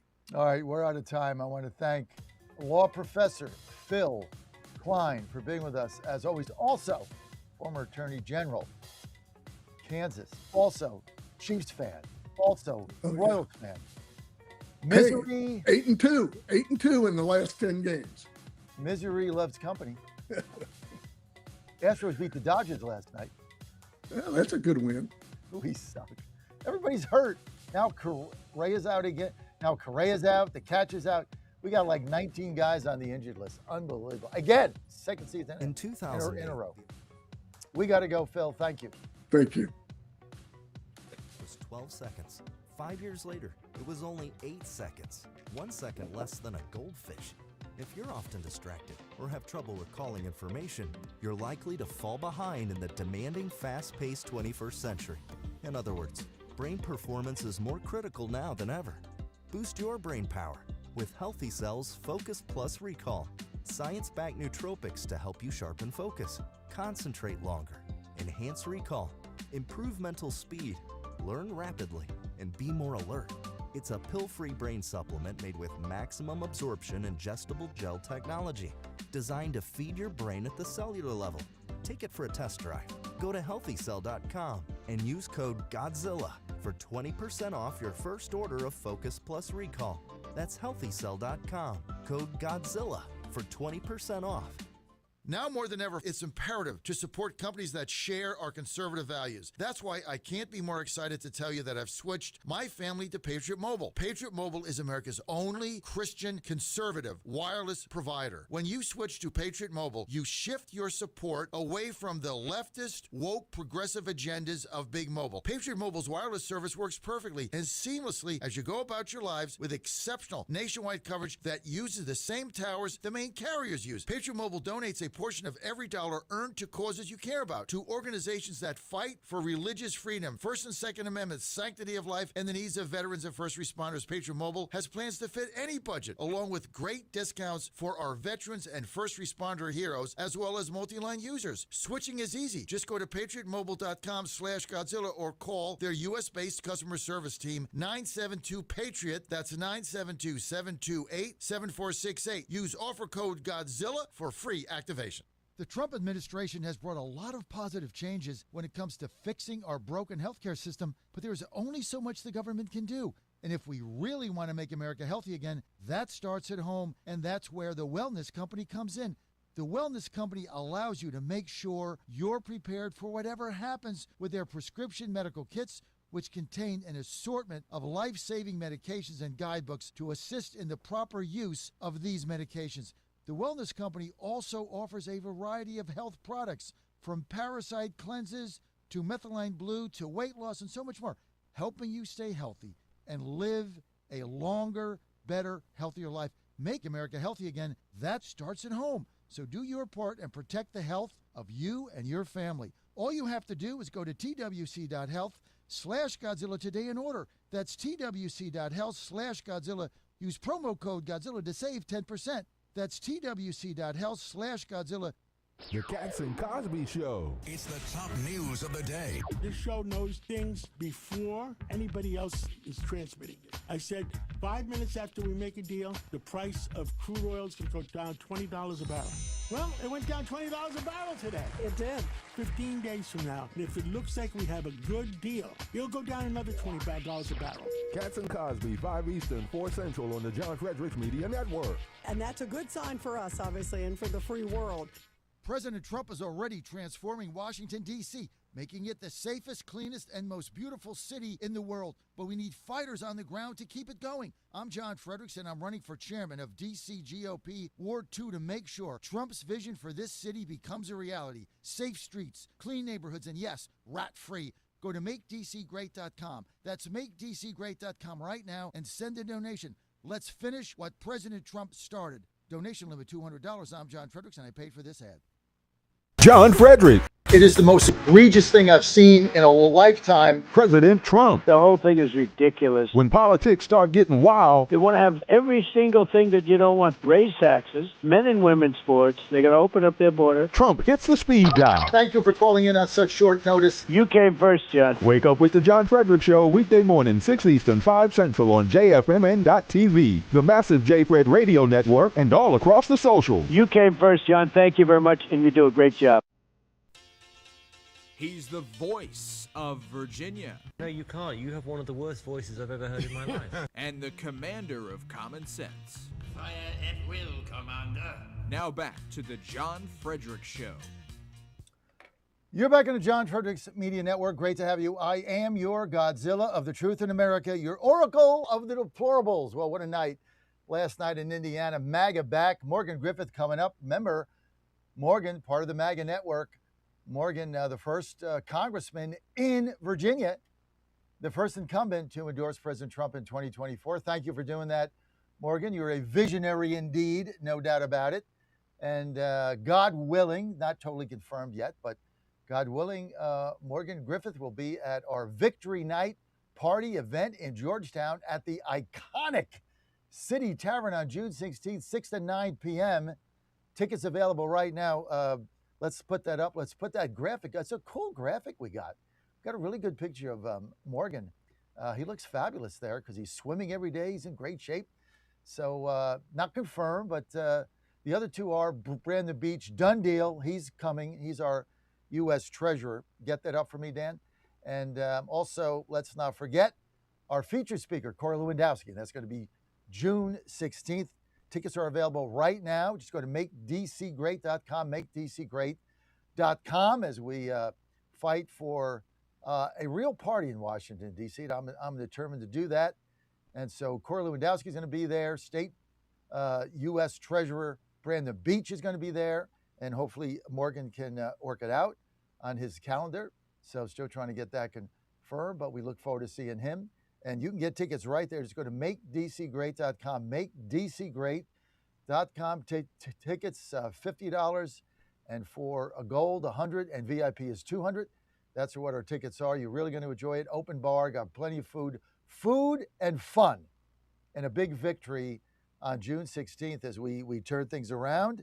And this is also going to be, don't forget, this is also going to be in Georgetown at the iconic City Tavern, established 1798, where I'm told that's where George Washington would go after he got out of the presidency. That's where he'd go for a drink, for a cocktail, or a beer or something. So iconic thing. It's going to be a lot of fun. Lewandowski is going to be there. Get your tickets now. We got a max. They're going to sell out. Get your VIP ticket, $200 or $50 if you just want $100 a couple. Just go to makedcgreat.com. Makedcgreat.com. This message paid for and authorized by Fredericks for Chairman, approved by me, the candidate. So joining me now, without further ado, Congressman Visionary Morgan Griffith. Congressman, great to have you. Good to be with you.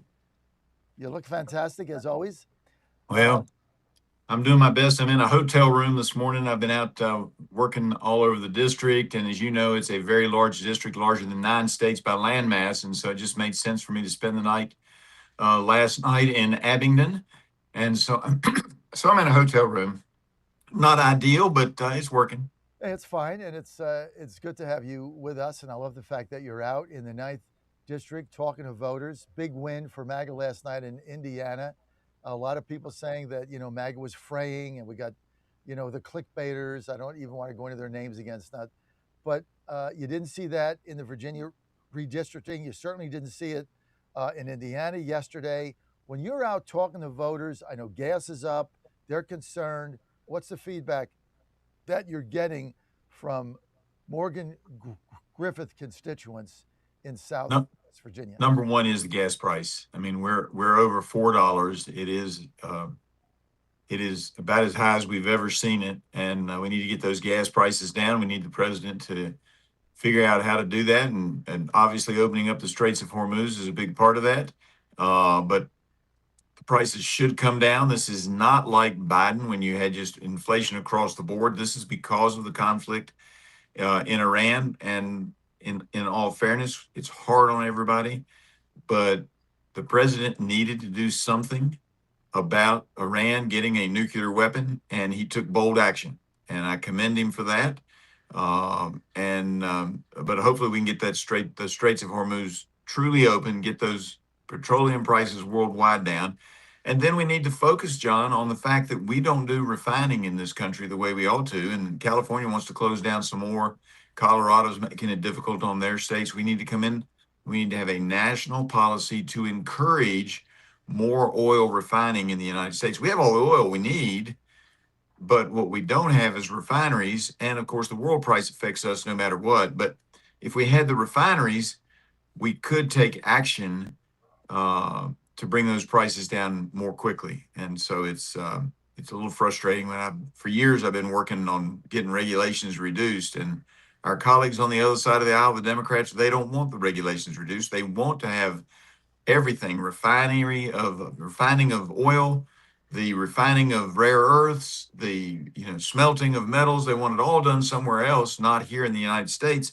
And that makes us vulnerable to particularly the Chinese, who have taken over a lot of those markets. So what are you calling for? A national bill on what energy? Well, we just need to encourage refining in the United States, and that means we have to go in and we have to do some national regulatory reform to make sure that if you're refining, now we want them to do it cleanly. Everybody wants clean air and clean water, but we can do it. But we need to make it so that you don't have local and state regulations preventing the refining of oil in the United States. And we need regulations at the federal level that makes it easier and more certain for companies that want to increase their refining capacities in the United States to do so. See, I love that. So what you're saying is you want federal legislation that governs the national refining regulations, so that states can't usurp this stuff and pinch us in. Yes. Yep, that's what we got to do. If there's anything I could do well, it's a paraphrase. That was a great paraphrase. Congratulate myself on that. Thank you. And I do paraphrase it so I understand, I grasp what you're saying. So, is that a bill that we're going to see your name on? Well, you may or you may not. A lot of times I will come up with these ideas and then farm them out to other people because I believe in sharing the wealth. And you can't be the leader on every single issue, but you can be a power player behind the scenes, and that's what I plan to do on this one.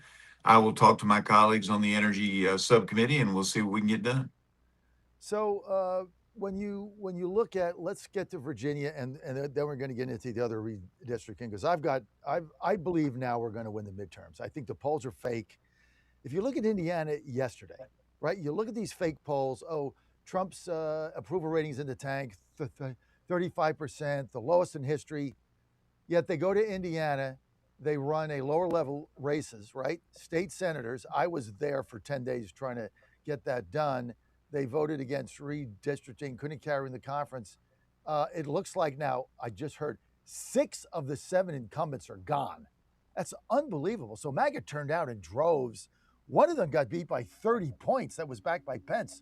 Unbelievable. So MAGA turns out in droves.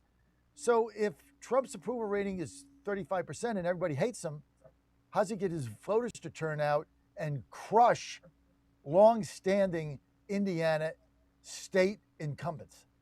Answer me. Well, I haven't studied the Indiana situation, but what you have is that the MAGA supporters are rock solid and they will turn out. And what I suspect happened is that all of those folks turned out, and the folks who were backing the incumbents just didn't get excited. They weren't enthused. They didn't turn out, and that's how you win elections. It's turnout. I mean, in all fairness, no came this close in the referendum in Virginia. And if we'd had a little bit more enthusiasm on the ground, an extra 5% turnout, not saying 5% voting our way, but just an extra 5% turnout in the rural areas of Virginia, and we could have probably won that race or won that election and not put the pressure on the Supreme Court of Virginia to overturn, which is clearly an unconstitutional, unlawful process that the legislature did. You know what? Unbelievable. You look at the redistricting now, Morgan. I think you guys. Well, first of all, I'm going all over the board. Let's get to Virginia. I just asked Phil Klein this. Morrissey says it's going down 7-0. I'm not sure about that. Peterson says more likely to be 4-3. These are 2 lawyers. You serve with them in the House. They know what's going on. You're a lawyer. You have been involved with some of these judges that are there in appointing them. Do you think this thing goes down? Do you think they reject it over the unconstitutionality of it? Well, I certainly hope so, and because I'm in the middle of the storm, I'm hard pressed to make a prediction, but it looks like they are going to turn it away and take it down. That's what the prognosis is, and I can explain that for viewers if you want. And it's really fairly simple. We have 5 really good arguments. 2 of those were in the Tazewell 1 case. That's what the court has in front of it right now. They heard oral arguments, they did briefs, and they have to make a decision. The Attorney General's office, through their outside counsel, told the Supreme Court in oral arguments a week and a couple of days ago that they needed an answer by May 12th. I think you could probably push that to May 15th in order to get the ballots ready for the August 4th primaries that the Democrats set up. Okay, then you lay in the fact that there's Tazewell 2, which has 2 additional of those really good arguments, and Richmond, the case out of Richmond, which has another really good argument. The court has not even scheduled briefings on those last 2 cases, Tazewell 2 and Richmond, and it hasn't set up any oral arguments. And normally you would do both. Sometimes you might only do one, the briefings or the oral argument. The Supreme Court hasn't set any of those up, but there's a deadline that is, I would say, as late as May 15th, the State Board of Elections might be able to get ready. And that indicates to me that the court knows that they want to get it right. They want to get the wording correct. They want to get as many of the justices on board as they can. But it tells me that they probably have made a decision and that they're going to throw it out, because otherwise they'd want to hear the other 3 arguments. If you're going to rule against the the people who don't like the new maps, including me, then you make that decision by setting up quick briefings. You say you got till next Friday to get your briefings done, and we'll hear oral arguments, Tuesday or Wednesday. None of that has happened, which tells me that there's probably a deal that has already been set. When I say deal, I'm not talking about wheeling and dealing. I'm talking about they've already made their decision behind the scenes. But because they're really good jurists, they want to get the language right. They're setting precedent for the Commonwealth, and they want to make sure they do it right, do it clearly, so that these mistakes are not made again by a future legislature. Because these are all cases of first impression. We've never gotten this far before on any of these allegations or charges. And when I say that again, not criminal, all civil, but just nobody's made a decision. So the court wants to get it right, and I think that's why we haven't seen a written opinion yet. You're on the John Fredericks Media Network, trucking the truth across America. We're with Virginia District 9 Congressman Republican Morgan Griffith. That's Southwest Virginia, Salem, all the way down to the Tennessee borders, because as far as you can go, it's bigger than like New Jersey. Humongous district that he has. And representing Southwest Virginia there, 9th District, also a member of the Freedom Caucus. So, Morgan, it sounds like May 15th, is that a magic date? I think it is. That, and understand that the lawyers for the Attorney General argued May 12th. I'm figuring there's a little bit of a fudge factor in there, but when you look at the calendar, early voting in the August 4th primary starts on June 20th. And the State Board of Elections has to have to all of the local electoral boards exactly what houses are in the new district lines and what houses aren't, if these maps are going to be approved, because they did things like in Augusta County, South Verona precinct is now going to be in the 9th, except it's only part of the South Verona precinct. Well, what part's in and what part's out, and they have to send those instructions to the local registrars. Same thing in Bedford and Montgomery. There are partial precincts, and it's all over the state, but those are the ones I know about. And as a result of that, they have to be able to get that all prepared, and it has to be ready before June 20th when voting starts. So May 15th is, what's that, 9 days away? There's no way this is going to get done in 9 days when they haven't even heard the oral arguments of two of the cases. And that is correct, which means that it's likely that the court is going to find for the against the maps and for the keeping the current maps that we have, or they're going to delay so long that they rule that whatever they rule, these elections this fall will have to be under the old maps. Even if they decide to hear the other two cases, they're probably going to have to delay the elections or the new maps from 2026 to further out so they can hear all the cases. One or the other is going to happen. So they can run out the clock. They could run out the clock. I'd rather them decide that it's all over and done with so we don't have to continue to litigate. But it is theoretically possible that they just run out the clock and say, okay, we've got three more questions, 2 more cases. We're going to hear those subsequent to Tazewell 1.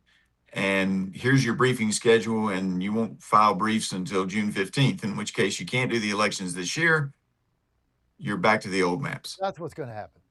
They'll just kick the can down the road. What a brilliant strategy. Just kick it down the road. Because, okay, so let me understand this straight. I'm not a lawyer, so help me.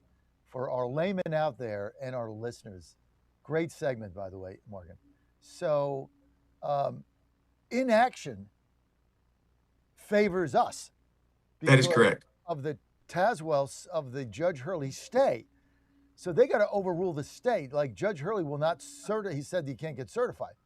So that's in place until further notice. And if there's no further notice, the stay is in place.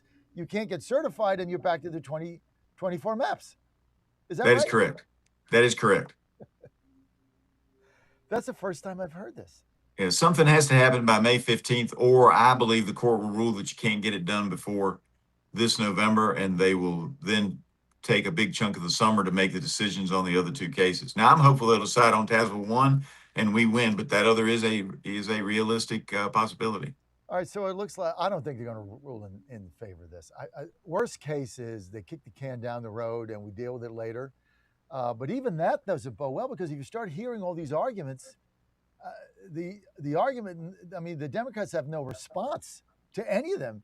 I mean, the most amazing response, just said this to Professor Klein, is when I guess one of the judges, I don't know the names, I forget, asked the lawyer for the attorney general for the Democrats, well, so what you're saying is, if you were to do this on election day at 6:59 with 1 minute left and you hit the gavel, what you're telling me is that constitutes as before election day when no one could vote on it. Is that what I'm understanding? And the lawyer says yes.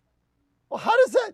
I mean, nobody in their right mind would say that's before an election, 6:59 election day. Yeah, well, I mean, that's been the Democrat argument all along, and I was more generous when I was out there debating it in the on the hustings in the various parts of my district and elsewhere. And I would say that means they get hold of meeting at 10 o'clock in the morning, gavel out at noon, and everybody who voted before noon was disenfranchised. Their argument does not make logical sense. They elected to have early voting start 45 days early. It is too many days. I mean, if you're for early voting, make it 10, make it 7, make it 15. But 45 is so far out that most people aren't really paying attention. But that's what they set. And they set 45 days, and that's when the election started. So they needed to take action before that 45-day window started off, and they didn't do it. And then you've got the whole 90-day requirement, which the Democrats are trying to retroactively undo. And then you have the whole special session question as to whether or not you can have a special session that expands its scope of authority without a 2/3 majority. Then you've got the ballot question. And it's interesting, Servel, I saw a clip today where he was saying, well, everybody knew what the issue was. And that's true. I think it's true that everybody knew either you're for the 10-1 maps or you're against the 10-1 maps. The problem is when you went in to vote on the question, you could be against the 10-1 maps and still get the question wrong because the question was very confusing. Your instinct was to vote for fairness, and then you have a 3-point election, which means if 1.5% of the people got confused, and I submit to you that was more than that, on the ballot question and voted yes because they thought they were voting against 10-1, we probably won that election except for the confusion at the ballot box. You have all those issues that have yet to be decided. All they're doing right now in Tazewell 1 is, was the special session appropriate, and was the election an intervening election? And I think they lose on both of those, but they only have to lose on one. Those of us who like the current maps, we just have to win on one of the 5 big cases. And there's, as somebody referred to it the other day in a call I was on, there's a buffet of issues, and there are.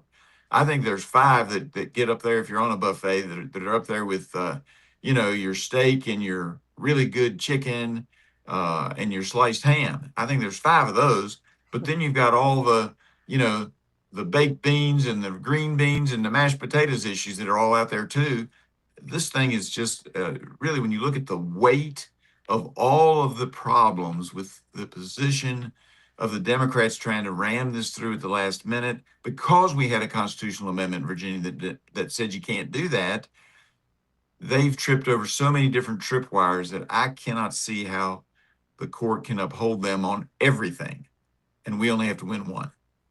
For our audience that is not familiar, Scott Servel is the Democrat Senate leader for the Democrats in Virginia. So he's the one that said, well, people voted. I mean, they're going back to the voting thing, but even that, as you said, doesn't hold water because the maps were confusing. In the first poll that we did, which I shared with you, the crosstabs, 20% of Republicans were voting in favor of it. When they looked at the language, they were voting in favor of it. Now, we were able to turn a lot of those, but to your point, did 10% of Republicans vote in favor of this because they didn't understand what the ballot language was? Absolutely. Our polls showed that. Even at the end, our polls showed that. So you take that 10% of Republican voters, I mean, that thing gets blown out. And so they've done everything they could possibly do. They spent $110 million, and this thing is going down the tubes.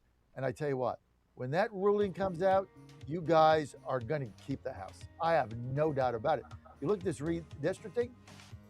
I mean, the only wayward governor we have is Brian Kemp in Georgia. Same old thing. But you guys are going to pick up 12 seats when it's said and done. I'll be happy to keep a majority no matter what number of seats. No, when I say pick up 10 seats from the SCOTUS redistricting ruling. Oh, gotcha. The African American, you guys are going to pick 10 to 12 seats up. And a lot of these governors have been very bold in getting this done. Landry, Lee in Tennessee, obviously DeSantis, I think he's back in the national game. No question about it. McMaster say he's doing it. South Carolina, Kayabi, Alabama, all these seats. Tate Reeves, you guys are going to get 10, 12 seats here. Keep the 4 in Virginia. You're going to stay in the majority. You heard it here first. You want to follow Morgan Griffith, griffith.house.gov, griffith.house.gov. Hopefully, we're going to be seeing him on the 16th. I know you're trying to work it out. Trying to work it out. I got a great picture of you in my flyer. Great picture. Well, I'm glad it's a good picture. Just,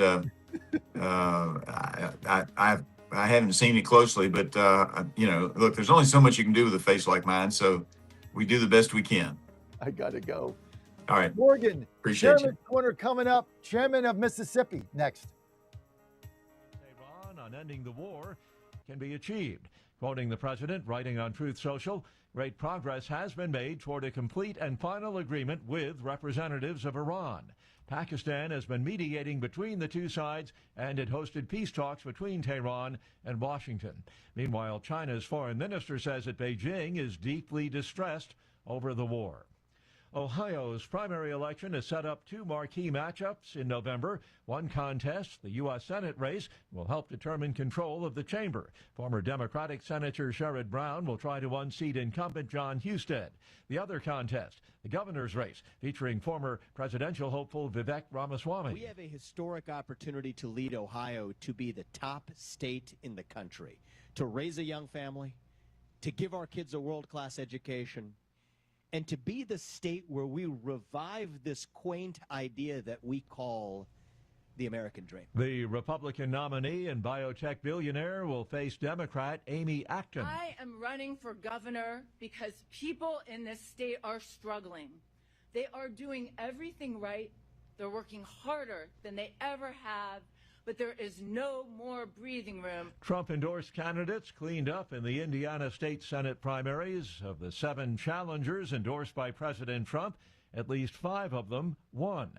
One incumbent senator did prevail. The 7th race was too close to call. U.S. Senator Jim Banks on social media calling it a big night for MAGA in Indiana.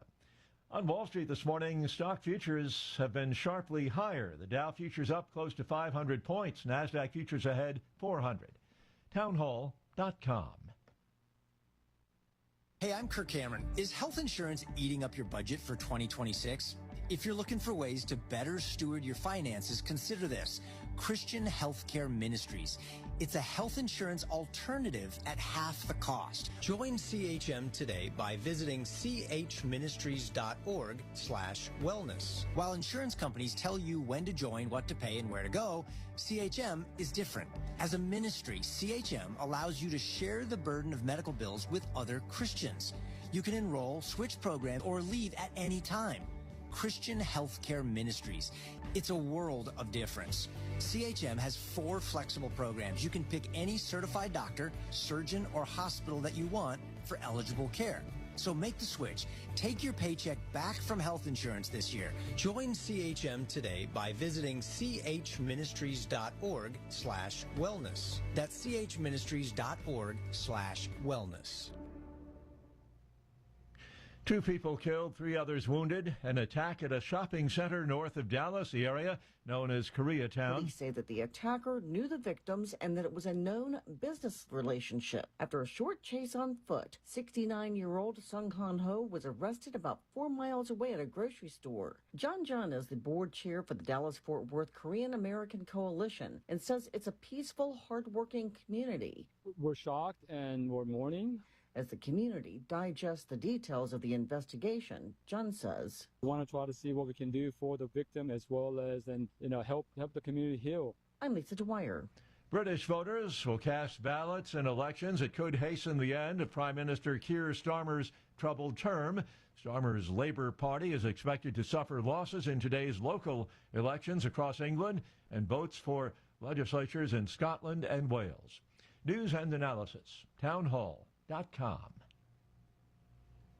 There could be a big change on the way in the world of college football. The American Football Coaches Association is proposing the elimination of conference championship games and other changes as part of its non-binding recommendation for the college football playoff to be completed by the second Monday each January. The AFCA, which has FBS coaches as part of its board and membership, publicly revealed its positions Tuesday. As for the size of the playoff field, currently 12 teams and expected to expand, the AFCA didn't publicly endorse a certain number. It did say future playoff models should maximize participants while honoring the proposed completion date. I'm Gethin Coolbaugh.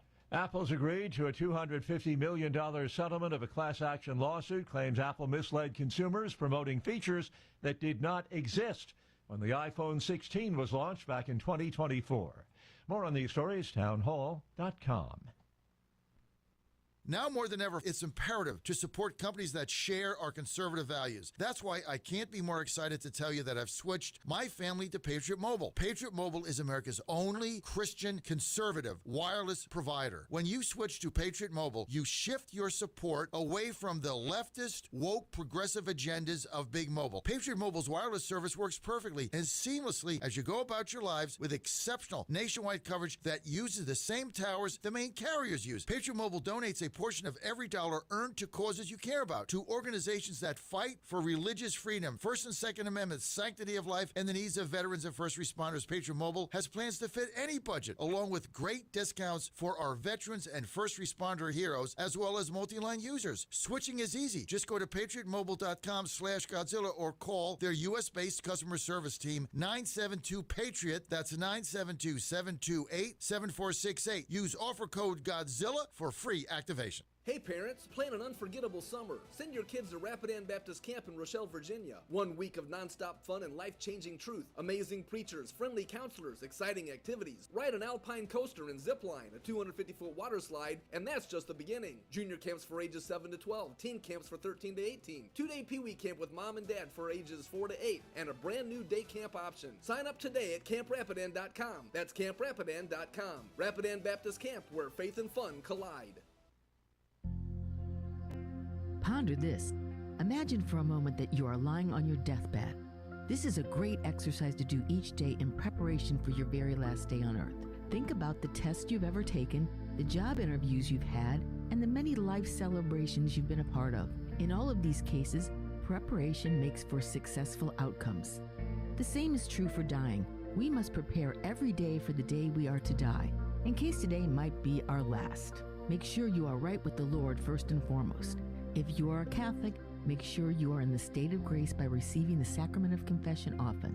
Next, make sure you are right with your family, friends, and all those who are in your world. Apologize to those who have offended you and mend relationships that need healing.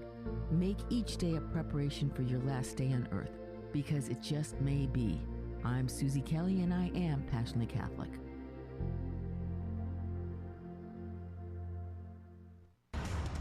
How much did you win at Rosie's Gaming Emporium? Hi, I'm Jerry from Richmond.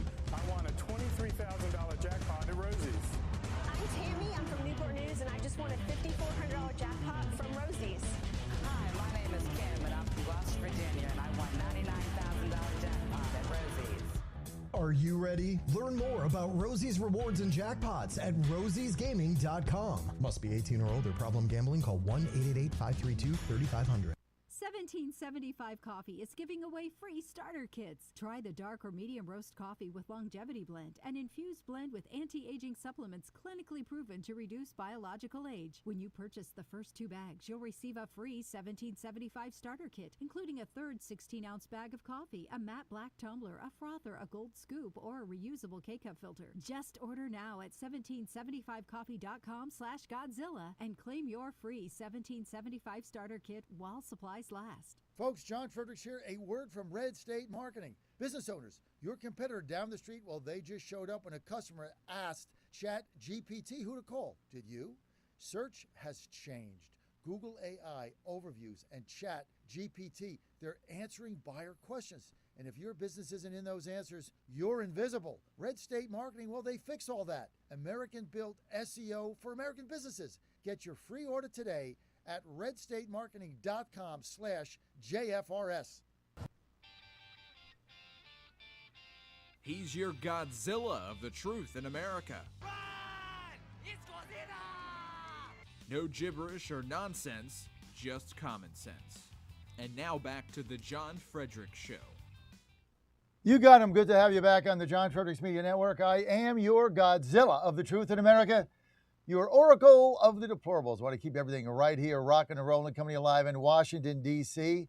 Well, we love our Chairman's Corner. Love to have it. Love everything that's going on. Mississippi up next. Now we got a bonus for you.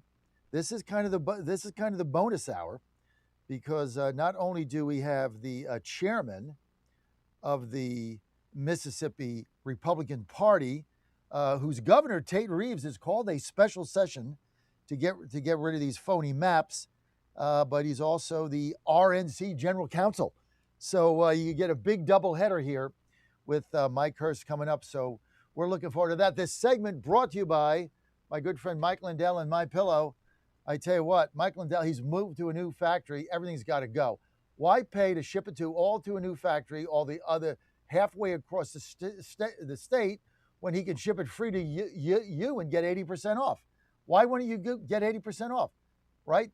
It's going to cost him more money to ship it than to basically give it to you with free shipping. Now, here's all you have to do. He's got everything on there with promo code Godzilla: flannel sheets, sandals, hoodies, slippers, PJs, all the clothing, couch pillows, the shams, mattress protectors, mattress toppers, you name it, he's got it. Giza sheets, towels, everything has got to go.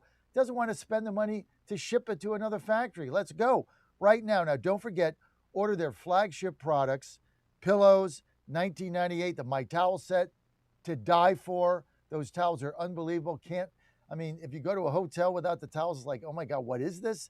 $39.98. You can save on big ticket items, mattress topper, and I've got that, mattress, and I've got that. All of it free shipping, all of it right at your fingertips. All you got to do is go to mypillow.com, promo code Godzilla. You're going to get all these savings. Good for you, good for your family. Oh, do you know that Mother's Day is coming up Sunday? Oh, time for pillows on Mother's Day, right? It's coming up. All kinds of cool things there for mom, for your significant other, for your wife, for the mother of your kids. All that's coming up. Grandma, it's all there. All you got to do is go to mypillow.com, promo code Godzilla. Get all the savings there. If you order it today, you'll have it by Mother's Day, right? All free shipping right now. Or you can give them a call if you have a phone and you'd rather do that. Operators standing by, they're working on commission. It's what is it? I always forget this number. 800-854-0504. 800-854-0504. Promo code Godzilla. Get all the savings there. 800-854-0504. Or go to mypillow.com. Promo code Godzilla. By the way, Mike Lindell with us on Monday. So he's running for governor in Minnesota, having fun. One thing you find out about Mike, he has a lot of fun. Sells his product, has good products, saves you a fortune. He's the inflation buster of all time, and he always has fun. He's a good guy. So help him out. So when you're going to get savings just in time for Mother's Day, act now. Let's go to Mike Hurst. Mike is RNC General Counsel of the Republican National Committee. Mike is also the chairman of the Mississippi GOP, the Mississippi Republican Party. So we get a doubleheader here. And Mike, also part of our Chairman's Corner, where we get all the chairmen on. of the state. Mike, thanks for being with us today. Thanks for having me, John. Good to be here. Mike, we got a lot to talk about. Let's see. Let's start at the beginning. Let's start with your governor, Tate Reeves. I love what he did. Oh, it was about a week ago Friday. So he sends out this, was it like an X or something? It sends out an X. And, I've had Tate Reeves on my show a couple of times. He's a very low-key guy, right? Unassuming, doesn't like to make headlines, kind of does his job. He's improved the state's education dramatically. My son was a school teacher there, high school for some time. Programs he does, he's making great progress. He sends out this X, and he says, "Hey, it's Friday night. I normally don't do this on a Friday night, but this was before the SCOTUS ruling. If SCOTUS rules to get rid of these maps, I'm going to tell you right now, I'm going to have a special session 21 days after the ruling in order to stay in line with the Constitution. Hey, have a nice weekend."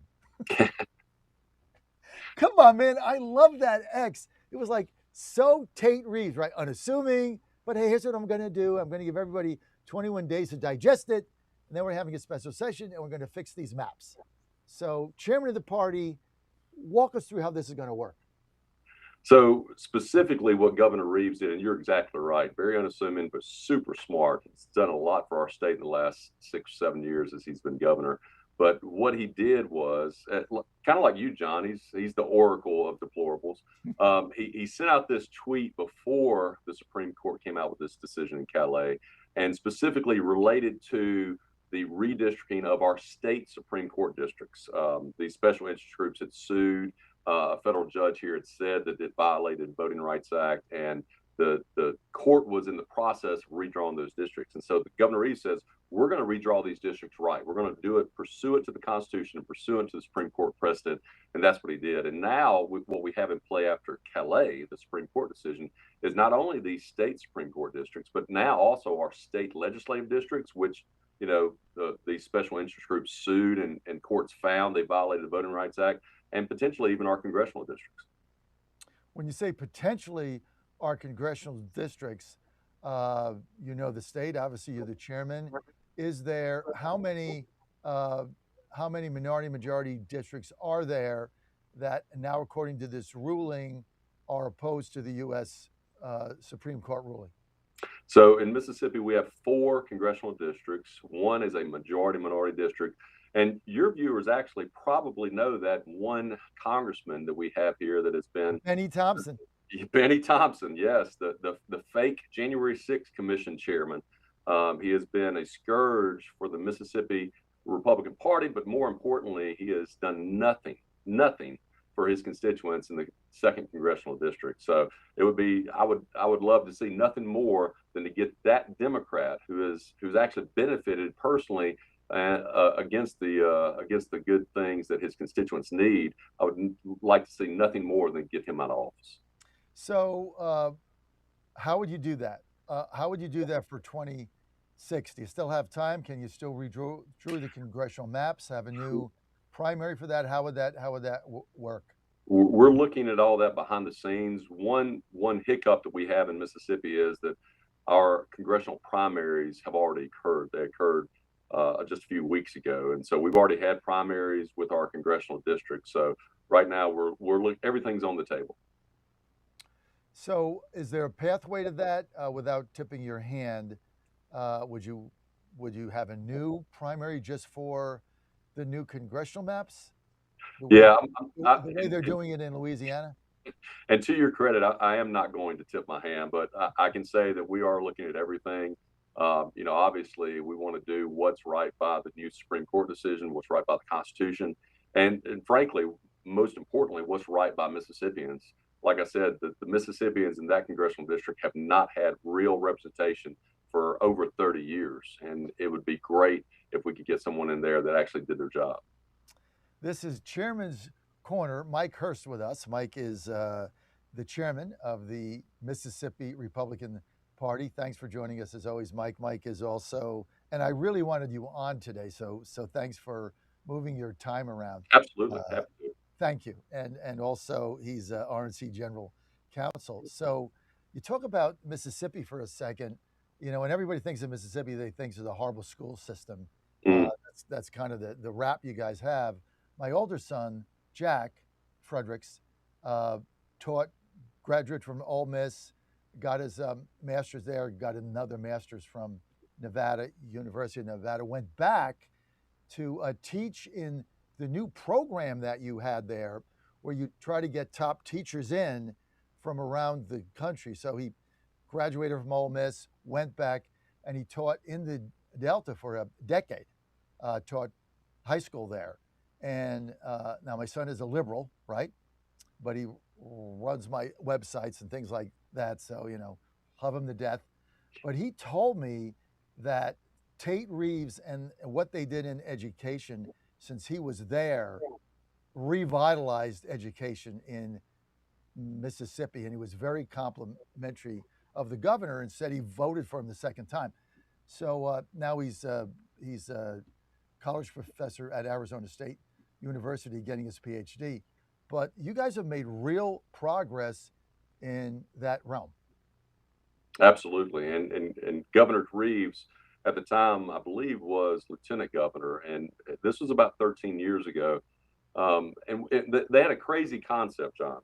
The concept was, let's actually teach kids to read. Let's go back to the foundation, the fundamentals of reading. Let's go back to phonics and do this thing where third graders are not allowed to go to the next level if they can't read on a third grade level. I know it's mind blowing. It's a crazy concept, but because of that, what we have had over the last number of years is our reading levels, our math levels, all of our levels across our educational scores have shot up. And now Mississippi is the leader. We're one of the leaders in the nation that other states are beginning to replicate. Well, look, you know, I talk from firsthand. My son taught at West Tallahatchie. Does that sound familiar? Absolutely, yeah. Yeah, and I never forget. He told me the story when he first got there. He said when it rained, he had to go in early with a baseball bat and bang on all the lockers. And I'm like, what? He said, yeah, we had to check for snakes. I mean, that's how bad it was. The bang on the lockers and check for snakes and get them out of there. Unfortunately, that's not every high school in Mississippi, but I mean, but that's Benny's district, right? I mean, yeah, that's Delta, absolutely. and he didn't do anything for those kids' No, constituents. That's what my son was saying. Like the guy did nothing to help any of us. Didn't get any money. Never came there. Never did a town hall. Never did anything because he was just grandfathered in. Never even came. Yep. And I can tell you, when I was U.S. Attorney here in Mississippi during the first Trump administration, I had my office. We went into the schools in Jackson, Mississippi, some of sadly, the worst performing schools. And we had our own program where we went in and tried to work with third graders to try to get them prepared and ready for this third grade test that the state requires. And again, that helped our state move up from 50th, 49th in the nation now to leading the nation in education.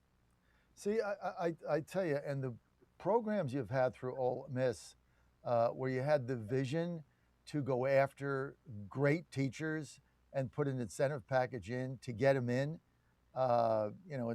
they get paid bonuses and stuff of that nature, but you had a special, Ole Miss had a special program for that where you had to go through it for 6 months or 3 months. I don't remember what it was, but getting all those great teachers in from around the country, I think really revitalized education in Mississippi. Yeah, it's crazy, John, when Republicans actually implement policies that we believe in, including, incentives, transparency, accountability. It's amazing what these actually do when they're implemented into government action. Yeah, well, I mean, you've got the results, no question about it. So I understand your redistricting thing in Mississippi. You're going to keep that close to the vest. I certainly understand that, and I'm sensitive to that. But let's get to some of these other states. My math has got us picking up. I'm an optimist, right? 10 to 12 seats. Louisiana, Florida. I think Masters said last night, Pam Everett's been pressing him to call a special session. He's looking at it. Bill Lee, Tennessee, said he's going to call it. Kay Ivey, Alabama, she's calling it. there's a seat in every one of these. Florida, DeSantis ahead of the curve, already got 4 of them. And then I don't think Brian Kemp in Georgia, he's just whatever. It's just not gonna happen. I don't think. Hope so. But if you just take those I mentioned, and you take the 4 for Florida, you're talking about 10, 12. Am I right there? Yeah, that's exactly right. I think what you see right now is a number of southern states are kind of leading the country when it comes to this. And I think you're exactly right. If we do this right, if we do this by the Supreme Court's own decision, saying this is what the Constitution requires. The Constitution requires race neutral policies. This is not, for so long, the Voting Rights Act has been weaponized by special interest groups who have used race to try to achieve partisan gain. The Supreme Court said, we're no longer doing that. We don't allow that in any part of our society to use race based upon to use government action based upon race. And we should not be doing that in one of the most important rights as we as Americans have, which is the right to vote. So I'm excited about this decision. It brings fairness back to our elections, the rule of law, the integrity of our elections, which is what we at the RNC have been pushing for years. And I think it rightly protects Americans' ability to vote and vote for the elected officials of their choice, not anything based upon race. I think that's the way you framed it is exactly what that was meant to do. But look, these things are now unconstitutional. They have to be fixed. I don't know why Brian Kemp is waiting, but makes no sense because there's a precedent. I don't want to be, getting on the governor of Georgia, who I talk to him often. He's a good guy in a lot of ways, and he's done a good job. But I just don't understand why you wait. You got a primary May 19th. They've already got precedent for that, for putting it off, like Louisiana's putting it off. You simply put the thing off, or you can go forward with it except for Congress and have that separate. I mean, he's got options, but even though everybody's calling him up, I'm not sure that he's going to do that. And that's at least 1 seat. Maybe 2, at least 1 there, but it's good news. Make a prediction on Virginia. You're a lawyer, general counsel. Virginia Supreme Court ruling. What do you think? I'm incredibly optimistic about that case. If you go back and look at what the Commonwealth's citizens required in their Constitution, all these multi-step processes to be able to redistrict, this independent commission, I think the legislature completely violated all those constitutional requirements. And if you see what I think it was the Tazewell court did, the county court did, and it's now before the Commonwealth Supreme Court, I think we've got an incredible shot to overturn that referendum and actually require elected officials in Virginia to follow the law. I know it's a crazy idea, John, but to require them to do what the Constitution says. This is not a monarchy. They can't just do whatever they want. They have to follow the law. And I strongly believe they did not do that, and they violated the constitutional requirements. Well, they certainly violated the Virginia Constitution. Yep. But the main thing there says you have to have an intervening election before a referendum, and they didn't do that because of early voting. But there's a number of other issues. But the reason we're in good shape here is because of there was a judge in one of the in Southwest Virginia, Judge Hurley, who ruled not to certify the referendum results based on not following the Virginia Constitution. That stay was upheld by the Supreme Court of Virginia, which is going to be the ultimate arbiter here. That's right. The arbiter. What Congressman Griffith just told us today before you got on, which we hadn't realized, is because of the printing ballots and the notices and stuff, they really only have until May 15th to decide all this, and oral arguments of other cases related to it haven't even been scheduled. That's 9 days. That's not going to happen. Yeah. So what is a likely scenario is they just kick the can down the road, which means they run out the clock and the stay is not overturned and these maps hold through 26 at least. That's a likely scenario. That's right. And there are 3 cases. The first case I mentioned just goes to the violating of the constitutional requirements. That's not even getting into the case relating to the language in the referendum about fair elections or the maps. They drew that lobster district, which is just absolutely insane that they think, and they broke up Northern Virginia and stretched those districts all the way down to the Shenandoah, all the way down to Norfolk and areas like that. So I think on a lot of different levels, the RNC and others will prevail in the Virginia Supreme Court. How involved have you been in those lawsuits? Oh, I'm obviously informed of those lawsuits. I talk to the staff, the legal counsel staff, the RNC, at least weekly, more often than that probably. But yeah, we've dug into them. The cases look great. We're not only involved directly as plaintiffs, but also as friend of the court briefs that we filed in those cases as well. Future of the Mississippi Republican Party, you as chairman, define it. Well, I hope we build upon the legacy of the forefathers here. The modern Republican Party in Mississippi only started about 70 years ago in 1956. And right now, most people don't realize this because we're such a Republican state, but we've only had the legislature for the last, 14 years. So, and we've only had the governor's office for the last, 30 years.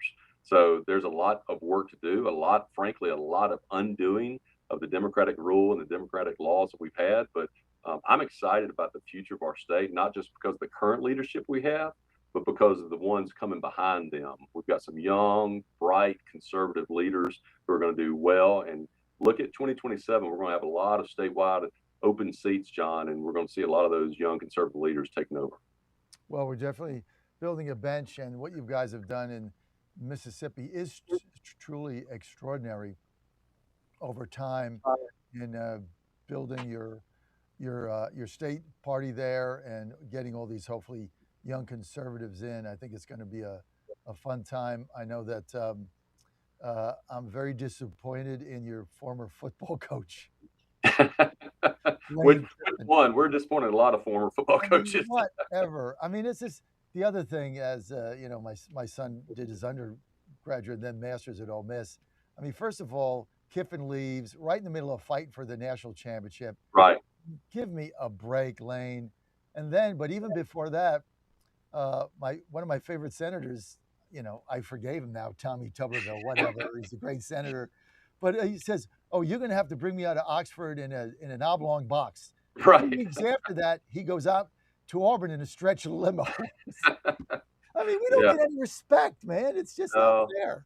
It's okay. We've been the underdog for years. We actually prefer to be the underdog because we want people to underestimate us, and we're gonna prevail every time. Go Rebs.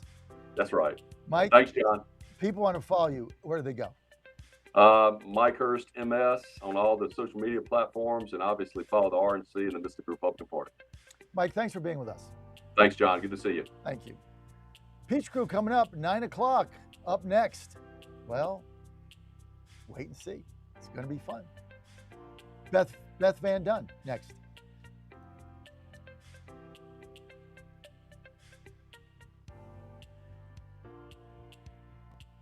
For the first time ever, we're bringing you My Pillow mattresses and mattress toppers for as low as $99.98.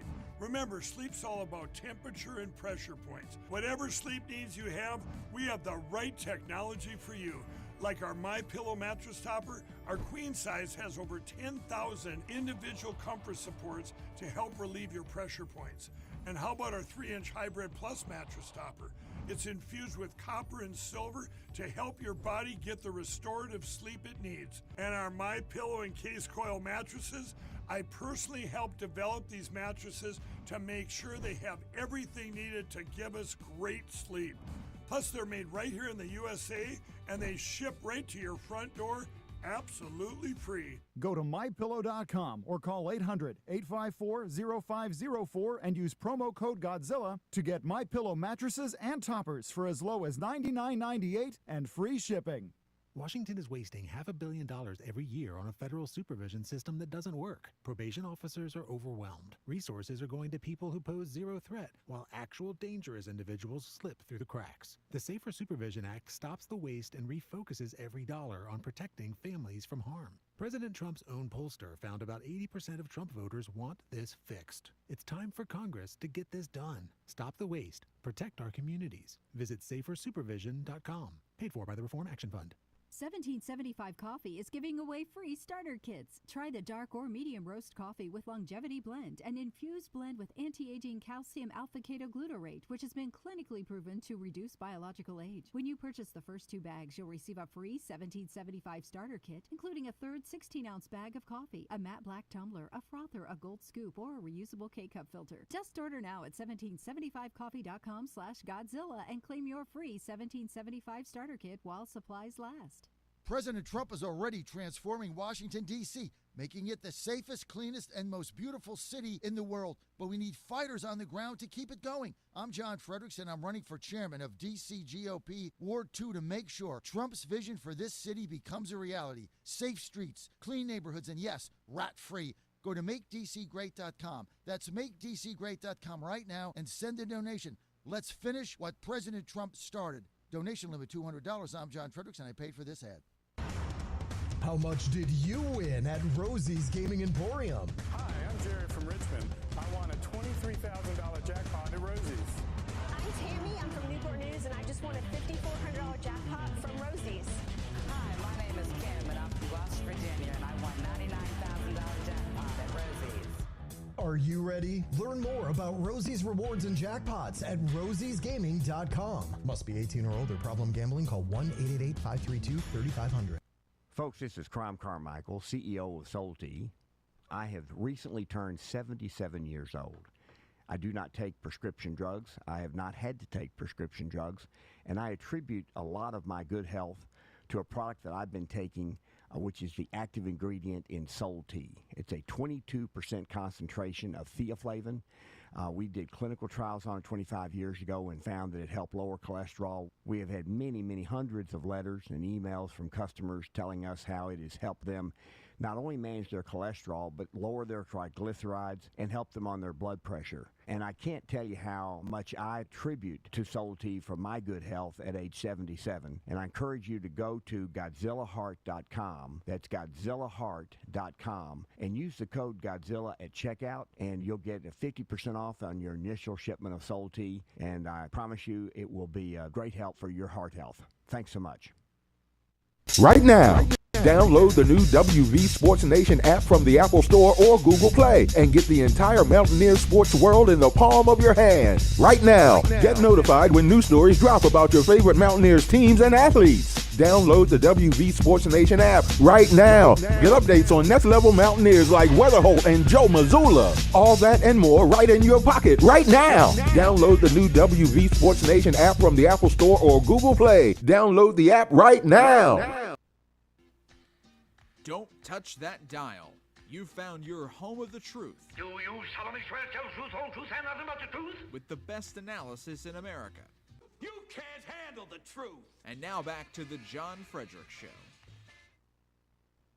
Okay, you're back on the John Fredericks Media Network. Good to have you with us. Beth Van Dunn coming up in a moment. Let me know when she is on. Dan, I would appreciate that. Texas, and she represents the Fort Worth area. She's got an op-ed out, and we're trying to get her on today. Hopefully we got the time right, because sometimes when you go on Central Time, the times don't match. She is in the waiting room. Okay, Dan, we got to put this in so I don't have to ask. Just put that she's in the waiting room, and we're good to go. Join me now, without further ado, here in the John Fredericks Media Network. I am your Godzilla of the truth in America, your oracle of the deplorables. We got a spring in our step today. We're going to pick up 10 to 12 seats in the House based on the SCOTUS ruling across the South. Only governor that has not called or is considering a special session to redo the maps now to put them in alignment with the Constitution is Brian Kemp of Georgia. No shocker there. Never Trumper, stubborn, could easily pick up a seat or two, won't do it. Hopefully he'll change his mind Got to do it by the end of this week, but no indication is going to do that. Other than that, all good news. Indiana last night, MAGA swamping everybody.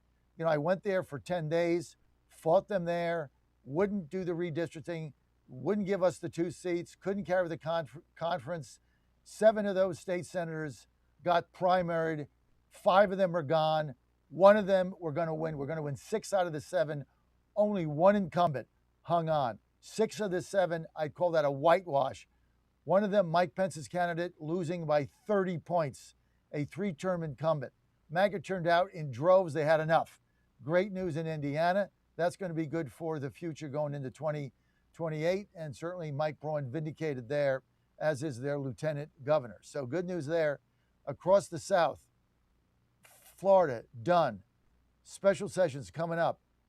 Alabama, Kay Ivey. Tennessee, Bill Lee.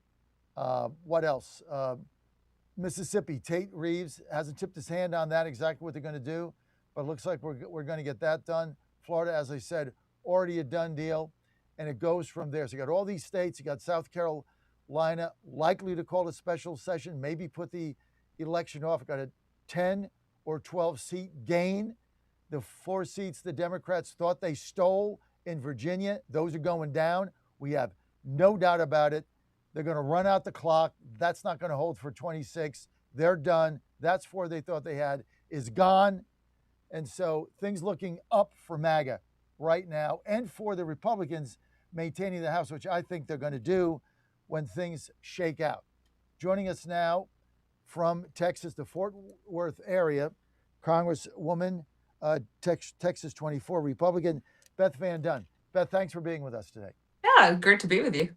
So all good news. This is a great day to have you on. You got an op-ed. I'll talk about that in a minute. But all good news for Republicans yesterday. So today is like another day is like Christmas. If ifs and buts were candy and nuts, every day would be like Christmas. And today we got a lot of candy and nuts.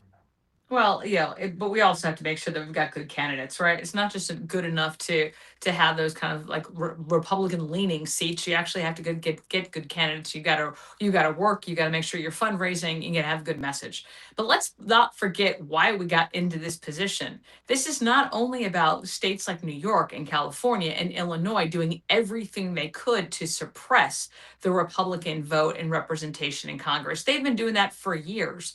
But also remember that under the Biden administration, their own census admitted that they overcounted the population in blue states and they undercounted the population in red states.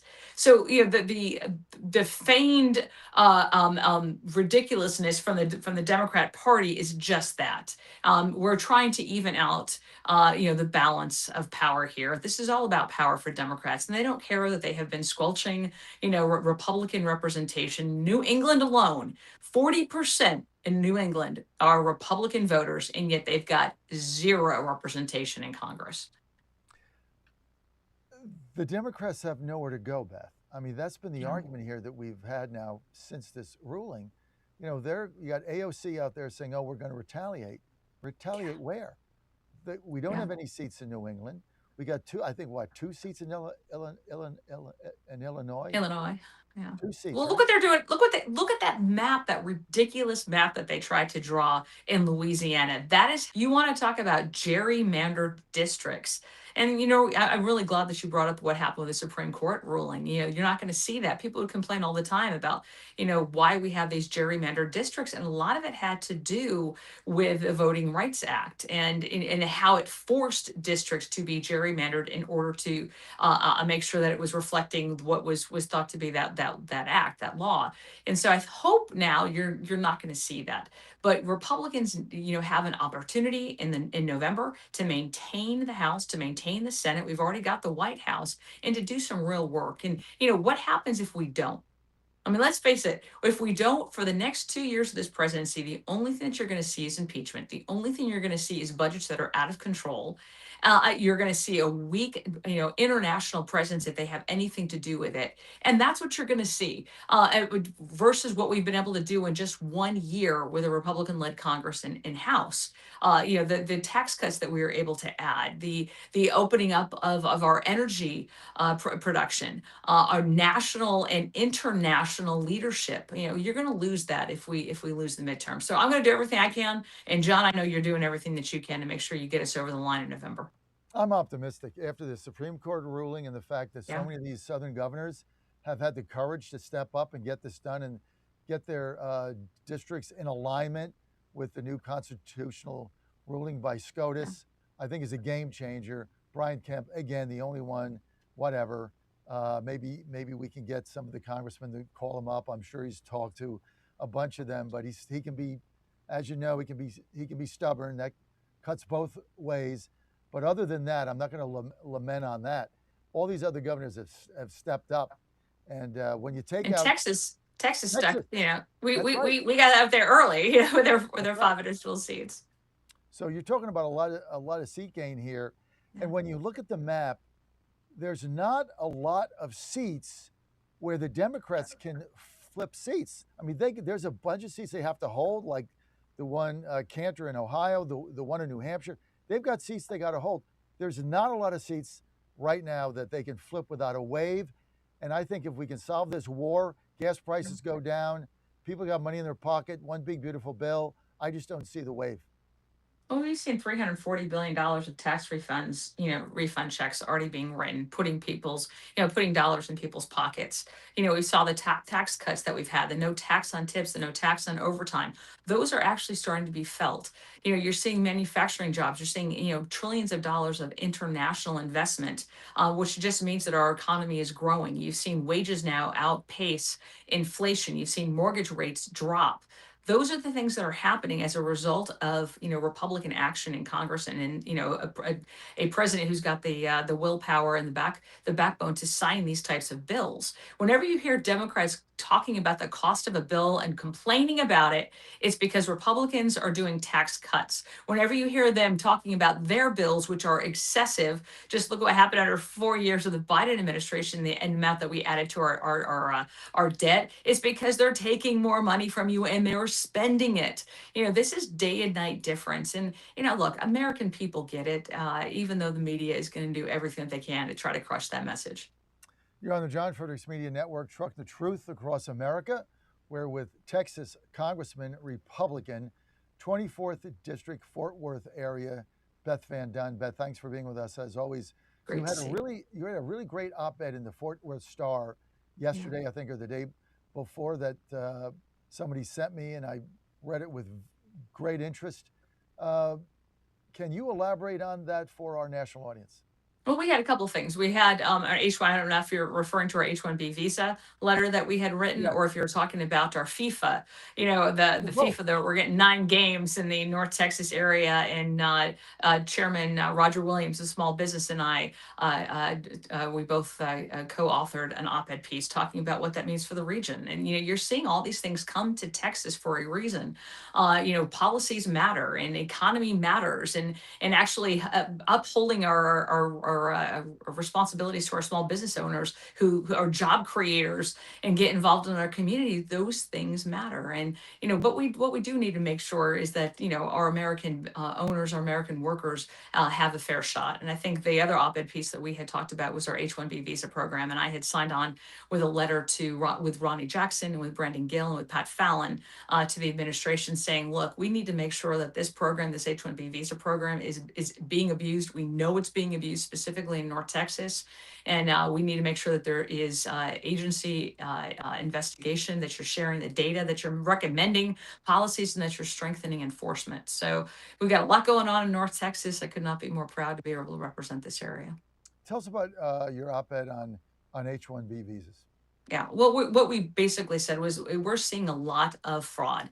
This was a program that was never meant to displace American workers. It was meant to get the brightest and unique and really uber talented individuals who may be overseas to work for American businesses. But how we've seen it actually in practice is you've got a ton of businesses now that this is what they do. They falsify records and they bring in folks that are displacing our American workers. And I want hats off to Sarah Gonzalez with the Blaze Media, who has done a wonderful job of uncovering a lot of this in North Texas. So we are urging the administration to, again, have investigations on this. We've got the receipts. We can show you where, specifically in North Texas, that it's being abused. We need it to stop and recommend what we need to do to close these loopholes to make sure that our American businesses still have access to those uber talents, but that American jobs are not being displaced. Look, I think you absolutely nailed it there, because a lot of us are concerned about the fraud of the H-1B visas and basically businesses looking for another scam in order to depress wages and displace U.S. workers. I mean, the original purpose of the H-1B visas is to get workers in with a job set or something that they were willing to do that we couldn't find U.S. workers for. The purpose of the H-1B visa was never to replace U.S. skilled workers at a lower wage. Right. And that's what we're seeing. So, we already are looking at legislation that would increase that amount, that would add limits. And it's been fascinating. The more that I have found out about this program, people think that there's limits on it, except in healthcare, except in academics, except in NGOs. So those limits are not held straight when it comes to other industries. I don't think a lot of people understand that there are a lot of exceptions that increase the limits that we have. So again, we have to make sure that these programs, while they sound great on paper, are executed properly and are not abused. So for your legislation, Beth Van Dunn, I would ask you this. The purpose of your legislation is to get better opportunities for U.S. workers and to pay them a higher wage. That's the purpose of the bill, because the H-1B visa, as it's abused, does the exact opposite. Less jobs, less money. Why would any Democrat colleague of yours be opposed to this? Don't ask me to get into the mind of a Democrat. I have tried reasoning, and I don't understand. I really don't. I think it's just a fundamental difference in the way that we look at it. They are all for big government and people that they can control. When you look at where the dollars go, they want all the dollars to go to the government, and then the government to decide how those get divided out. When you look at Republicans, we're looking to get government control out of your lives, allow people to be able to be successful. We want people to be able to leave generational wealth. We want people to be proud of this country, and this is a fight. We are up for the fight. We just need to make sure that that message is getting out, and that everybody's helping to share that message. And, we are doing our best in Congress. I think you're seeing a lot of bills that if Vegas has voted against us being able to do. I read Politico at the beginning of last week, and it was ridiculous. Oh, the House is in disarray. They're not going to be able to pass their farm bill or the FISA extension or their Department of Homeland Security funding. We did. And then the next day it was House is in disarray because they passed these bills. It's like, we can't win for losing, but we're not going to give up. I mean, it's called fake. It's called fake news. Your H-1B visa bill, do you have resistance in that from the White House political office? Look, we haven't talked to the White House political office about it, but we haven't seen that in any way, shape, or form that they would be against it. We work pretty well with the White House. We work really well with our colleagues, and I think it's a strong bill. I think what we're asking for in the op-ed piece and in the letter that we sent to the administration is really for them to help give us back some ideas of ways to be able to strengthen this program and to prevent the fraud that you've seen. And I think this administration has taken it very seriously. They are investigating, uncovering, and disciplining waste, fraud, and abuse, and this program will be no different. We're now finding hundreds of billions of dollars in fraud across the country. Big expose in Ohio, we've got it there, New York, California, obviously Minnesota. Where's the outrage? Oh, I think you're seeing the outrage. I think you're also seeing the receipts, and people are being are being prosecuted. This is what this DOJ is doing. It's taken some time to uncover it, but keep in mind this administration has been in place for just a little over a year, and what they've been able to do has been phenomenal.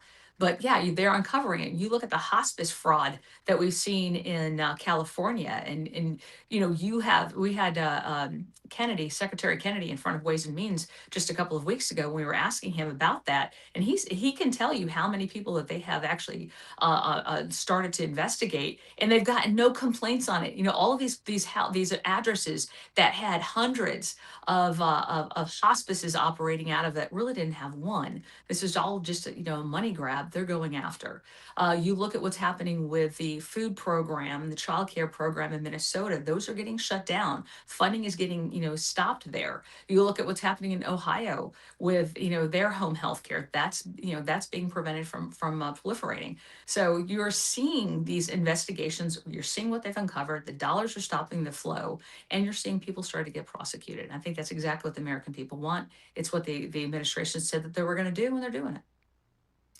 What is the fraud level in your mind in Texas, Beth? Oh, it's high. I mean, there's no doubt about it. We are seeing it, but we also have, a governor and an attorney general who are willing to go after it, which I think is much different than the governor and attorney general in Minnesota that are denying it. Texas is its own country in many ways, and we're going after that. So I applaud the work of our state legislature. They recognize that it's there. And it's also why they're passing laws to be able to prevent it. We're taking that at the responsibility at the state level, as well as working with our federal law enforcement officers. Beth, as it stands today, what is your position now on the Iran war? Look, I hope that we resolve it quickly. I think that this is a generational change that we can get. For 47 years, Iran has been our enemy. They have wished nothing but death and ruin to America, to Israel, to our allies. You are seeing it. We keep thinking that the reaction of Iran is insane because they are doing everything they can to not only declare war against the U.S. right now, but they're also bombing their allies in the district in the area. But you got to think this is not a rational regime. This is a terrorist regime, and we need to take all steps that we can to make sure they never get a nuclear weapon. That has to be taken seriously. Every other president, every other party has promised to do it. This president has taken the steps necessary to get that done. We can't stop now. But for the cost of gas, it is inconvenient to say the least. I believe it is short term, but the long term gain of winning and making sure that this Iranian terrorist regime does not have a nuclear weapon that could be aimed at us or our allies is important. But look, I am with everybody else. I want to get out of there as soon as we can. With a victory. Absolutely. Define in your mind, Beth, define victory. I would like to see people that we can actually work with. I don't think it's the U.S.'s responsibility at all to put in a new regime, but I would really hope that we're allowing an opportunity, space for the persons to stand up for themselves and to do that. I want to make sure that the Strait of Hormuz is open, that they can't use that as a terrorist ploy to be able to have $9 gas in the U.S. So we need to make sure that that's open, but we also make sure that they don't have the ballistic capabilities of like they do right now of being able to bomb into London. We don't want them to have nuclear warheads. We don't want them to be able to produce nuclear, enriched uranium, which they have been doing. And making sure that doesn't go 70 feet underground, which is what they were attempting to do. So those things, I think, of the administration has been very clear that those are the goals. I share those goals. I think we are rapidly coming to an end. They are being very successful. I think we have shown the world that the American military is the number one in the world. And they are very strategic, very effective. And I want to see that continue, but I also want to make sure that we get out as soon as we can. Top priority for Beth Van Dunn over the next month? The next month? Making sure the bills that we have in the House get passed. I'm working on with our Ways and Means Committee and the rest of our GOP conference a second reconciliation package that hopefully will include additional tax cuts for our working families, that will include a healthcare component. We have been very clear that the Republicans in Congress have a strong voice in providing healthcare at a reasonable cost, not these skyrocketing costs. We're trying to hold the CEOs of our insurance companies and our hospitals accountable. And so those are some of the things that I've been working on, and I will continue to work on for the next month. When you say healthcare, what would your bill look like? Look, I want to see a lot of more competition in the workplace. I would love to be able to see these association health plans proliferate. I would like to be able to have people be able to buy insurance like they buy car insurance and not have to go through their employer, have a lot more competition, be able to buy the coverage that they want for a price that they can afford and then meets the needs of their family. And they don't have that right now. You've got monopolies. You've got, a lot of the employer-run healthcare forces people once they leave a job, to have to change their doctors and to have to change their health plans. And I think putting the dollars in their accounts where they actually have, the power to be able to choose and have that choice not made for them either by the government or by their employer, I think is step one. And we've got a lot of bills that we have co-signed and that we're working on right now that would do just that. Well, I think for everybody, we all understand how to buy automobile insurance or home insurance or whatever insurance is out there, homeowners insurance, etc.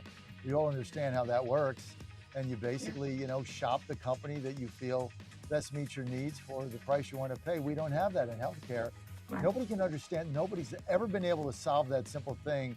Just have it go across state lines, who cares, and open it up to competition. And I think that would be the way to do it. But we can't ever seem to get that done. Well, I'm hopeful, and I'm working with my colleagues, and I think leadership recognizes that we need to have an answer for that too. Beth, people want to follow you on social media. Where do they go? So Beth Van Dyne, I am on X, I'm on Facebook, I'm on Instagram, you name it. Look me up, Beth Van Dyne, VANDUYNE. Okay, Beth Van Dyne, thank you for being with us. Always appreciate your time. Shout out to Samantha, your comms director, who's fabulous to work with. Yeah, Savannah's awesome. We love her. Thank you. Beth Van Dyne, thank you, Beth.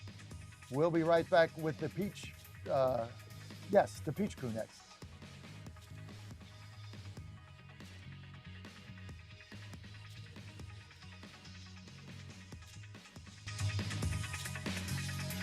WJFN Goochland, Bon Air, Chester, 100.5, 107.7, 92.7 FM, AM 820, and WJFB Portsmouth, AM 1650.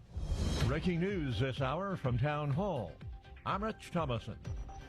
President Trump threatens Iran with more bombings if it does not reopen the Strait of Hormuz. The threat follows reports of an emerging agreement to end the war. Posting on Truth Social, the president says the conflict could soon end and oil and natural gas shipments resume, but that all depends on Iran accepting an agreement that Mr. Trump has not publicly outlined. Quoting the president, if they don't agree, the bombing starts, and it will be, sadly, at a much higher level and intensity than it was before.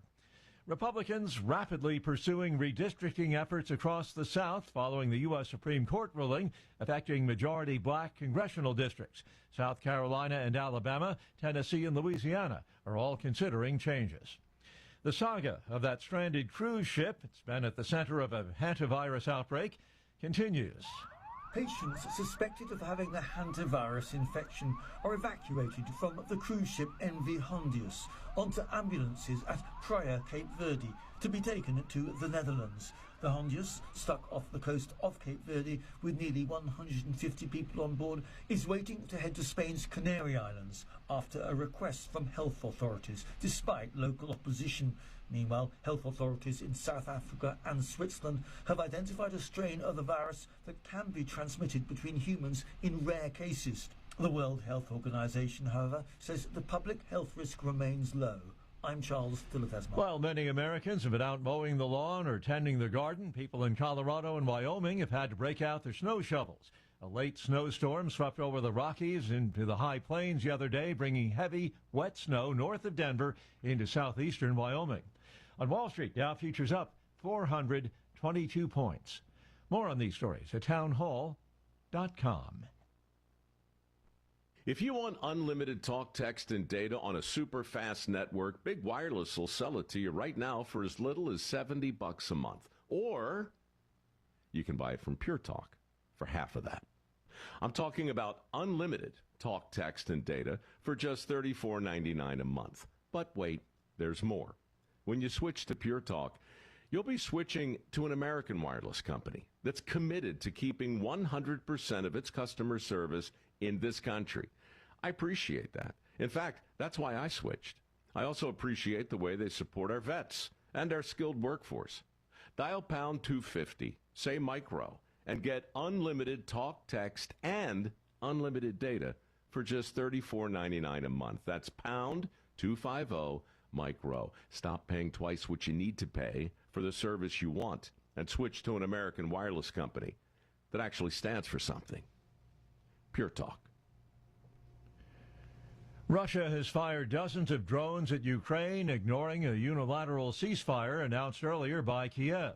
Ukrainian officials reported the attacks earlier today. The Russian Defense Ministry claims that Ukraine violated its own ceasefire, saying air defenses shot down 53 Ukrainian drones. Moscow had shown no sign of respecting Kiev's ceasefire, and hopes for a pause in hostilities remain low. Ukrainian President Zelensky announced a ceasefire after Russia said it would hold its own later in the week. Ukraine's foreign minister criticizes Russia's actions, calling for stepped-up international pressure on Moscow. The head of the World Health Organization says 3 suspected hantavirus cases have now been evacuated from that stranded cruise ship. The WHO Director General says the health risk overall remains low. The Dutch-flagged ship is stuck off Cape Verde with 150 people on board. News and analysis at townhall.com. A San Francisco court hears charges against a man accused of firebombing the home of one of the titans of tech. Daniel Moreno-Gama, accused of throwing a Molotov cocktail at the San Francisco home of OpenAI CEO Sam Altman, has pled not guilty to charges of attempted murder, attempted arson, and other charges. Public defender Diamond Ward describes her client as a kind, hardworking young person. However, on the night of the incident, Daniel's actions stemmed from a mental health crisis. Prosecutors say Moreno-Gama hurled a flammable bomb at Altman's home last month. He then showed up at OpenAI's headquarters threatening to burn down the building. I'm Lisa Dwyer. A federal civil rights agency has filed a discrimination suit against the New York Times, claiming it passed over a white male employee for a promotion in favor of a lesser qualified woman to meet diversity goals. Townhall.com. 1775 Coffee is giving away free starter kits. Try the dark or medium roast coffee with longevity blend, an infused blend with anti-aging supplements clinically proven to reduce biological age. When you purchase the first 2 bags, you'll receive a free 1775 starter kit, including a third 16-ounce bag of coffee, a matte black tumbler, a frother, a gold scoop, or a reusable K-cup filter. Just order now at 1775coffee.com/Godzilla and claim your free 1775 starter kit while supplies last. Washington is wasting $500 million every year on a federal supervision system that doesn't work. Probation officers are overwhelmed. Resources are going to people who pose zero threat, while actual dangerous individuals slip through the cracks. The Safer Supervision Act stops the waste and refocuses every dollar on protecting families from harm. President Trump's own pollster found about 80% of Trump voters want this fixed. It's time for Congress to get this done. Stop the waste. Protect our communities. Visit safersupervision.com. Paid for by the Reform Action Fund.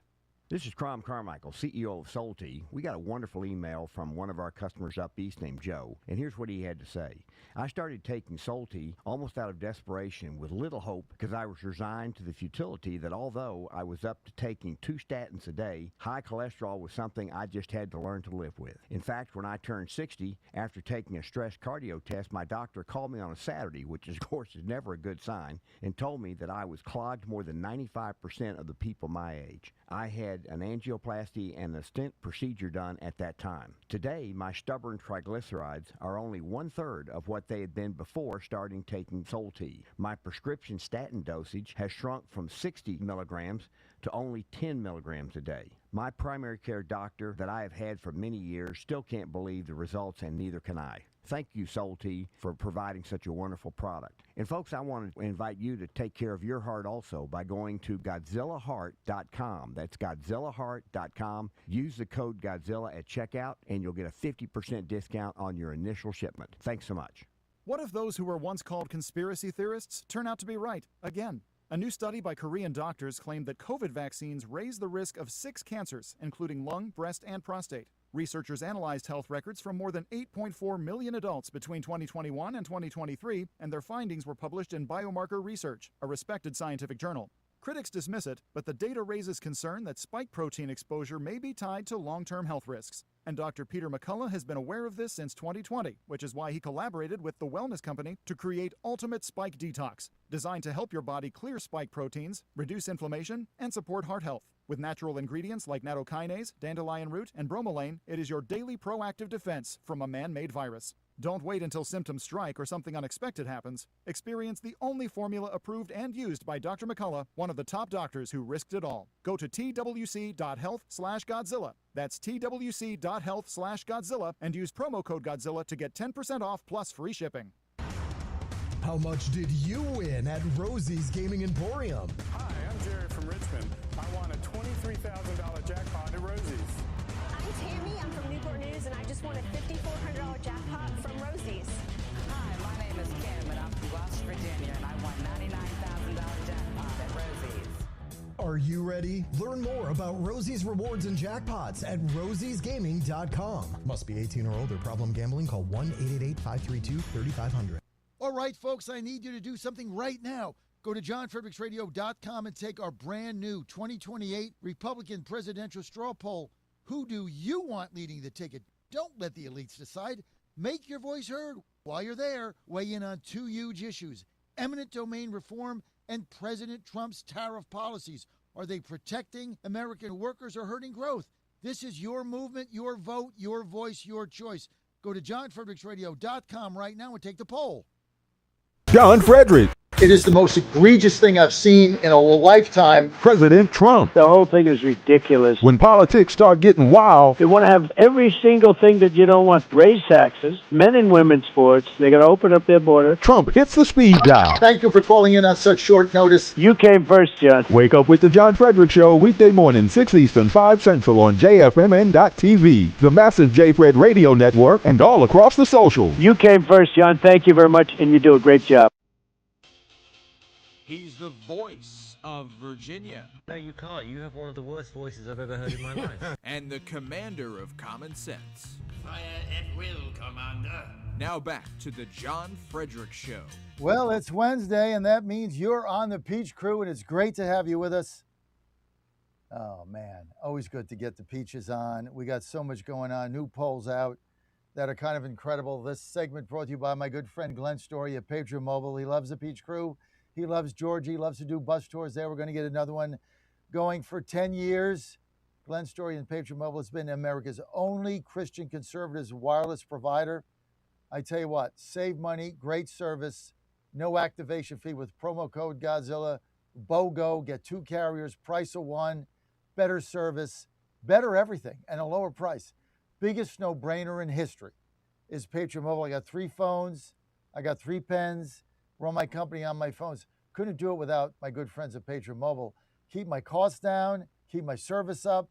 I get 5 bars on whatever I am because it just will switch between the 2 that I picked, Verizon and AT&T, but you could pick any 2 that you want. That's the beauty of it. And the whole thing about Patriot Mobile is, you know, we have a phone, you say, well, I don't want to really go through the hassle of changing it. Well, why? You're going to save money and the service is better. And the hassle takes 15 minutes over the cloud. And somebody guides you through it on the phone. You call 972-PATRIOT. They actually answer the phone in Dallas. Speak English. No SIM cards, no tweezers, no FedExes. It's all done right there on your phone over the cloud. Like that. Takes 15 minutes. This is one of the best things that you could ever do. Just check it out. You know, check it against your existing service because you get 2 carriers for the price of 1. You get free activation.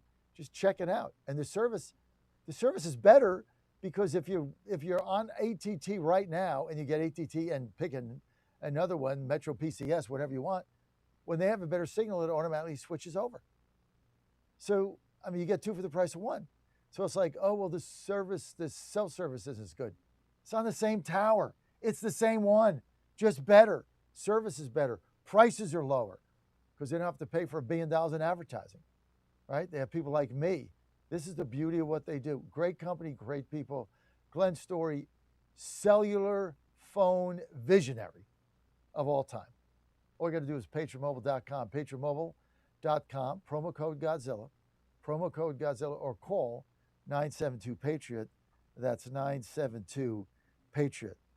Okay, well, we've got Holly Kessler, Jackie Harling, and Christian Hurd, candidate for the 2nd District in Georgia's House, coming on.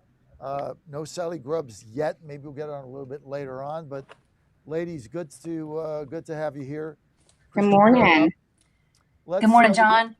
It's just great to have you, Holly Kessler Consulting. She's in Savannah, and of course, everybody knows Jackie Harling. Everybody's afraid of her to come on, except for Jones. He wasn't scared of her. He came on. She's not scary, and she is the chairman of the 14th District in Georgia. Well, ladies, before we get to Christian Hurd, Brian Kemp, your governor. I just don't get it. And I made up with the guy. I really like him. He's been a really good governor in so many ways. And now, once again, special session. Won't do it. 1, maybe 2 seats you guys can gain.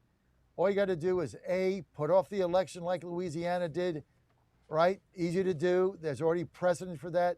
You did that during COVID in 2020, so you've already set the precedent.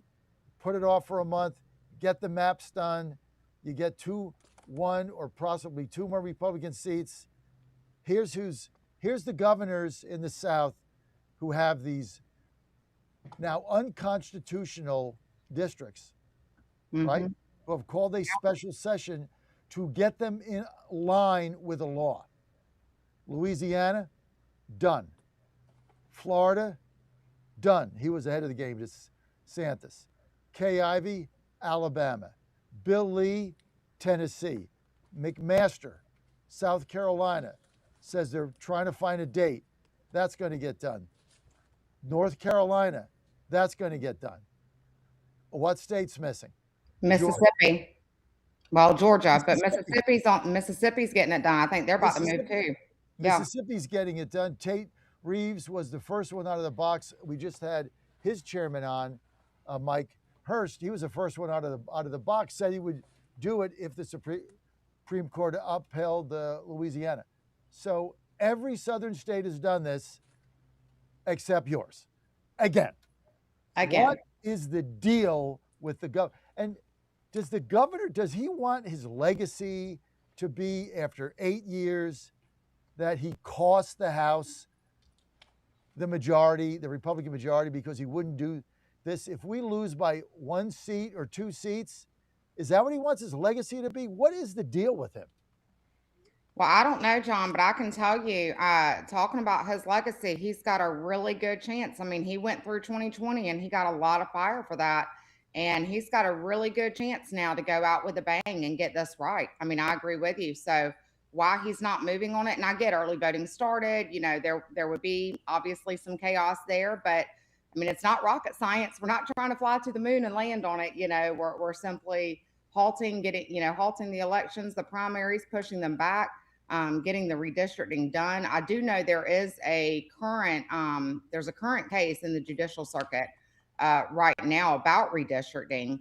But so I don't know if it has something to do with waiting on that judge to make a decision, come down and make a decision on something, or what the deal is. But yeah, I agree with you. I think he should act, because we actually have about 5 seats that we're very concerned here that might flip. I mean, there's a good chance Georgia could lose the House.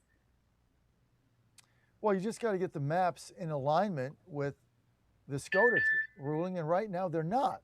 And so I just, for him to say, well, we'll deal with it in 28, you've got another issue. You've got these QR codes that are illegal. According to the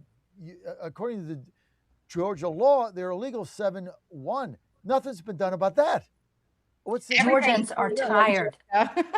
What? I'm sorry. I just had to said speak everything's up. legal in Georgia, but go ahead, Jackie. Georgians are so tired of kicking the can down the road. Mm-hmm. Legislators, government officials, we hire you to do your job. Do your job. Keep the laws. Be constitutional. Follow the Supreme Court. I tell you what, maybe we just all need to, rent a bus and move to Florida. Maybe that'll teach them. I'll jump on Mr. John's bus. I can't figure the guy out. I mean, I've made up with him. I've had some great calls with him. I mean, if you look at his record in Georgia, I mean, it's very good. He's been a very conservative governor. You know, he led opening the states with COVID. He defied everybody, including the president, on that. I mean, there's so many things that he's gotten done right. And to go out with another, I'm not going to do a special session because I'm a never Trumper or whatever the reason is. It certainly wasn't a good enough reason for his 7 Republican Southern state counterparts. They all called one, but him again. And I just don't get it. I don't get it. And I think it's going to hurt his candidate for U.S. Senate. I think it hurts Derek Dooley, who I understand from Debbie has come up in the polls a little bit. I think it hurts him because people are just like, what are you doing? Like, get this done. Jackie, you nailed it. They're tired of kicking a can down the road. July 1st, your QR code's illegal. What are we doing about that, Jackie? Exactly. Do your job. I know every state legislator that I know wants to do their job. I mean, election integrity is everything. If people are not confident in the security of their vote, the validity of their vote, that everything else crumbles. Everything. I don't know. I don't know why. Maybe you need to try to get him on the show and hear the reasons why. But he could. I'm assuming he's like we can always change. He can always change his mind. Maybe we need to put pressure on him to do that. I'm sure people already have, but I can speak for myself and my district and my county, and we've got to get this fixed.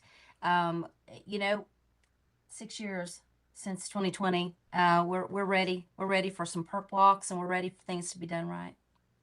All he has to do is call a special session. Yeah. Governor Bill Lee in Tennessee was also reluctant to do it, chafing at it right out of the box. U.S. Senator Marsha Blackburn called for it. She's a candidate for governor, likely to be the next governor. He got flooded with calls. He caved, said, okay, I'll do it. Well, you have to do it. Because you should be doing it without anybody asking you to. You should do the right thing because it's the right thing. Like, well, like Bill Lee was like, well, we just got out of a special session and these are citizen legislators. They got to get back to work, their families. Like, okay, if you don't want to go back to work as a state senator or a state representative, quit, resign. Go back to whatever you're doing. Amen. Right? If you don't want to do your job, get out. Amen. I agree 100%. 100%. Winning, you play to win the game. So absolutely, it's just incredible to me, and I don't think he's going to do it. Josh McCoon was on Chairman's Corner yesterday, made a great case for the governor to just call the special session. Well, we can't do it because of the elections. He said we already set the precedent for that in 2020. Or you can do what they did in Louisiana. Well, the runoff's 30 days out. There's not enough time. No, in a special session, you can say we're going to make it 2 weeks out. I mean, there's all kinds of options over here. The other thing you can do is go forward with non-congressional elections and then have primaries for that. He's got 3 options. He's not going to do any of them. Yeah, it's unbelievable. I agree. It's not rocket science, and you just laid it out. It's real simple. Pick one. We can do this, and it needs to be fair. That's the whole thing is we talk about, the intent of the voter and the integrity of elections. And this is getting it right and making it fair. And that's important. That's important across the board. So, yeah. Sometimes it's hard. It's hard to do the right thing. It's a little bit inconvenient, but I can promise you it's worth it. And those families, everybody in Georgia deserves this. And we need a special session. Sometimes you got to interrupt the flow, the regularly scheduled program. We are ready to do things right in Georgia. And, a lot, just like you said, John, a lot of things have been done right, but this is kind of crucial. The country's hanging in the balance. We lose the House, it's impeachment, it's hearings, it's a yes 2-year TV show. We don't get anything done. I mean, it's exactly communists running around in control of Congress, head of committees. I mean, the country is hanging by a thread. It's on the line, and you won't call a special session to get at least 2 seats. And then his argument is ridiculous. And then he says, well, we'll fix it in 28. I don't want to wait till 28. Do you want to wait till 28? I do not want to wait until 28. Please, Governor Kemp, change your mind. Please. Come on, call Kemp, for a special session. Please. It's frustrating. I bet Christian has something to say about this. Yeah. Christian, why don't you weigh in on it? Well, Christian Hurd, candidate for Georgia House of Representatives, 2nd District. Thank you for having me on, Mr. Fredericks. Ladies, good to see you.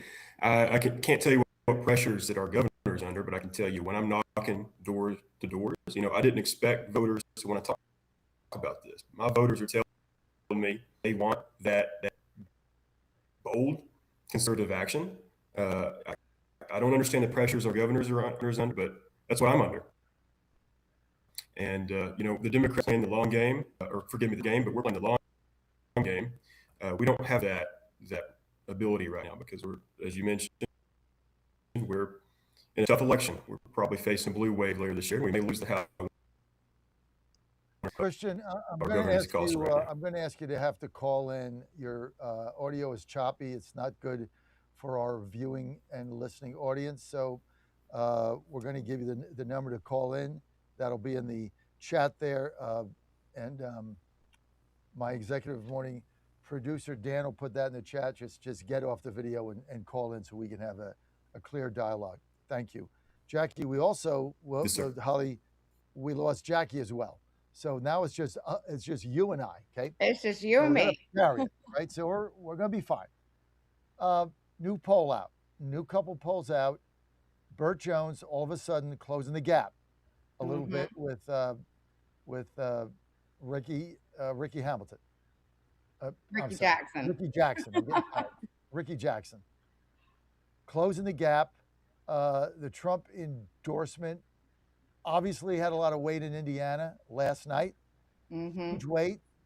But out of the ashes shall rise the phoenix. So all of a sudden, Burt Jones, everybody say they hate negative ads. He's run a ton of them. They're taking hold. What do you think?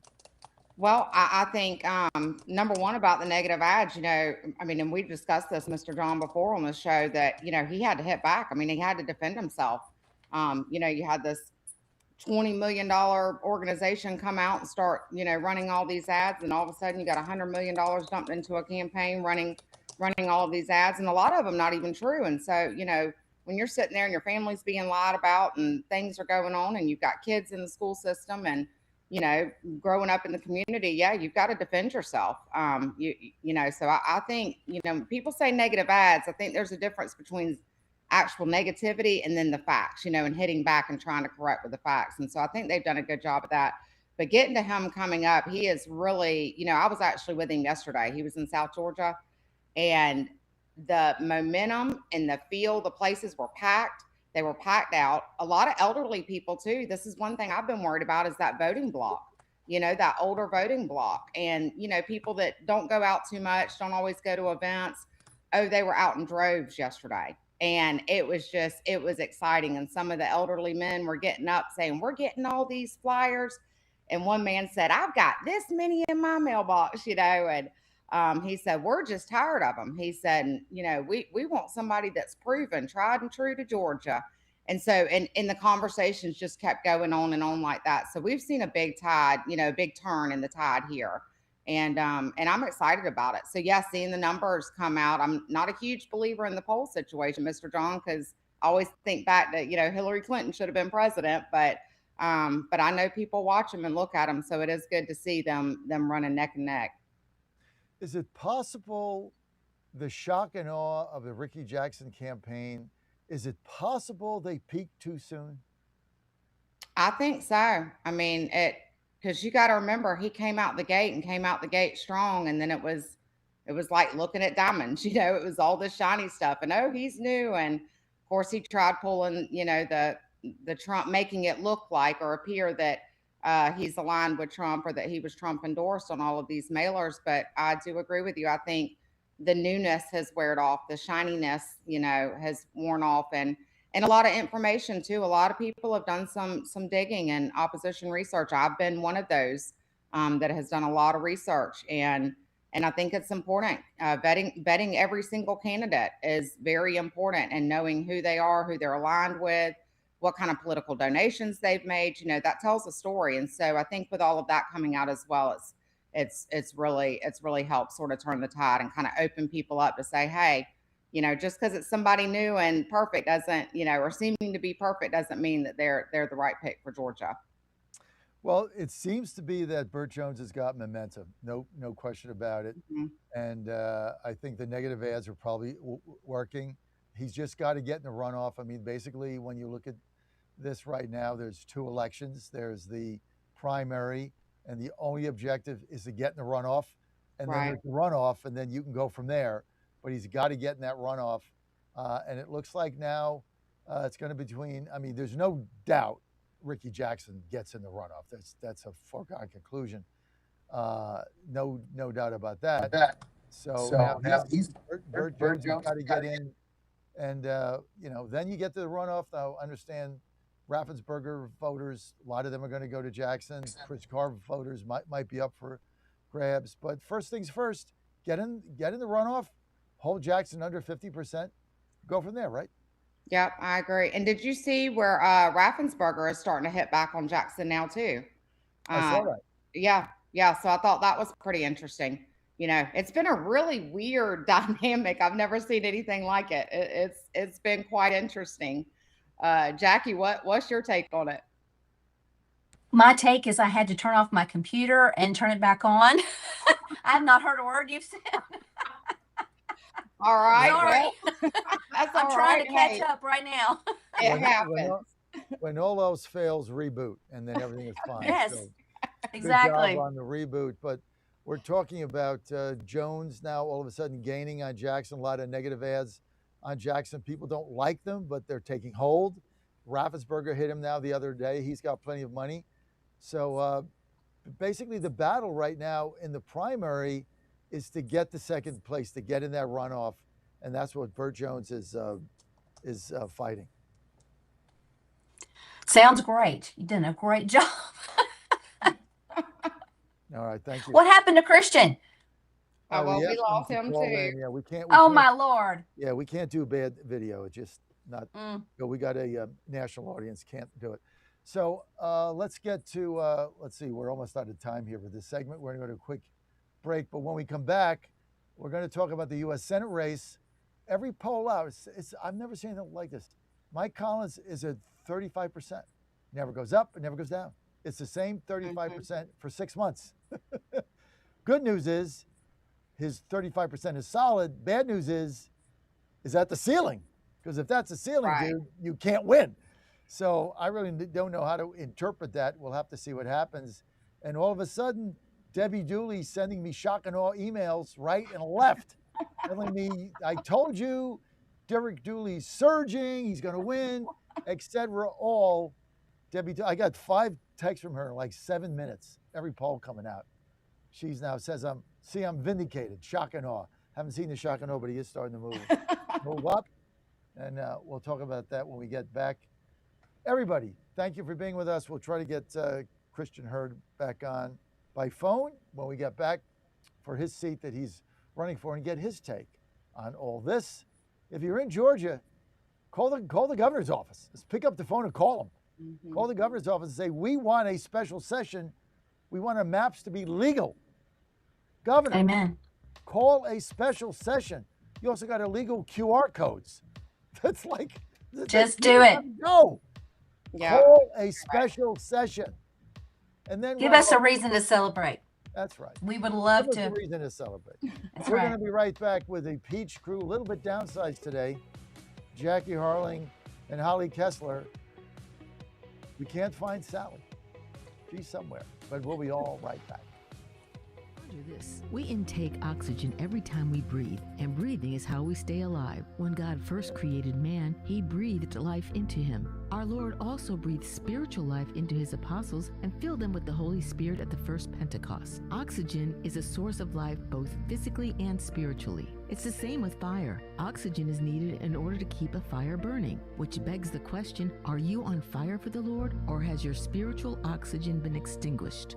To answer this, we must go to the source. The source of our spiritual oxygen is the Lord himself. Without him, there is no life within us. Those are his words, not mine. We are called to tap into this life source by baptism, daily prayer, and receiving the sacraments, especially Holy Communion if you are a Catholic, in the state of grace. If we tap into this life source every day, our lives will be filled with the love of the Lord, our spiritual oxygen. I'm Susie Kelly, and I am passionately Catholic. In 2008, the amount of concentrated time people could spend on a task without becoming distracted was 12 seconds. 5 years later, it was only 8 seconds, 1 second less than a goldfish. If you're often distracted or have trouble recalling information, you're likely to fall behind in the demanding, fast-paced 21st century. In other words, brain performance is more critical now than ever. Boost your brain power with Healthy Cells Focus Plus Recall. Science-backed nootropics to help you sharpen focus, concentrate longer, enhance recall, improve mental speed, learn rapidly, and be more alert. It's a pill-free brain supplement made with maximum absorption ingestible gel technology, designed to feed your brain at the cellular level. Take it for a test drive. Go to healthycell.com and use code GODZILLA for 20% off your first order of Focus Plus Recall. That's healthycell.com, code GODZILLA for 20% off. Hey folks, Al Green here for SatPhone. When you're on the go, you want to know you're connected. If it's a family vacation or an off-the-grid escape to a remote destination, having reliable communication helps you feel safe and secure. You can't afford to find yourself in a dead zone. That's why you need SatPhone. SatPhones are reliable, durable, and give you global coverage. If you can get outside, you can get in touch. It's that simple. Make calls from your SatPhone to any regular cell phone in the United States. The phones are $1,500 value, but you can get yours free. Just sign up for a 15-month plan, $94.95 a month. Get 150 minutes monthly that roll to the next month. Go 3 months without using them, that's fine. Yes, 3 months, 450 minutes, all yours. Visit SAT123.com or call 855-980-5830. SAT123.com, 855-980-5830. Get surety and security with your SatPhone. Call now. How much did you win at Rosie's Gaming Emporium? Hi, I'm Jerry from Richmond. I won a $23,000 jackpot at Rosie's. I'm Tammy. I'm from Newport News, and I just won a $5,400 jackpot from Rosie's. Hi, my name is Kim, and I'm from West Virginia, and I won $99,000 jackpot at Rosie's.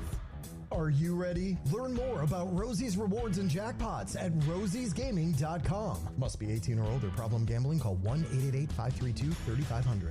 1775 Coffee is giving away free starter kits. Try the dark or medium roast coffee with longevity blend, an infused blend with anti-aging calcium alpha-ketoglutarate, which has been clinically proven to reduce biological age. When you purchase the first 2 bags, you'll receive a free 1775 starter kit, including a third 16-ounce bag of coffee, a matte black tumbler, a frother, a gold scoop, or a reusable K-cup filter. Just order now at 1775coffee.com/Godzilla and claim your free 1775 starter kit while supplies last.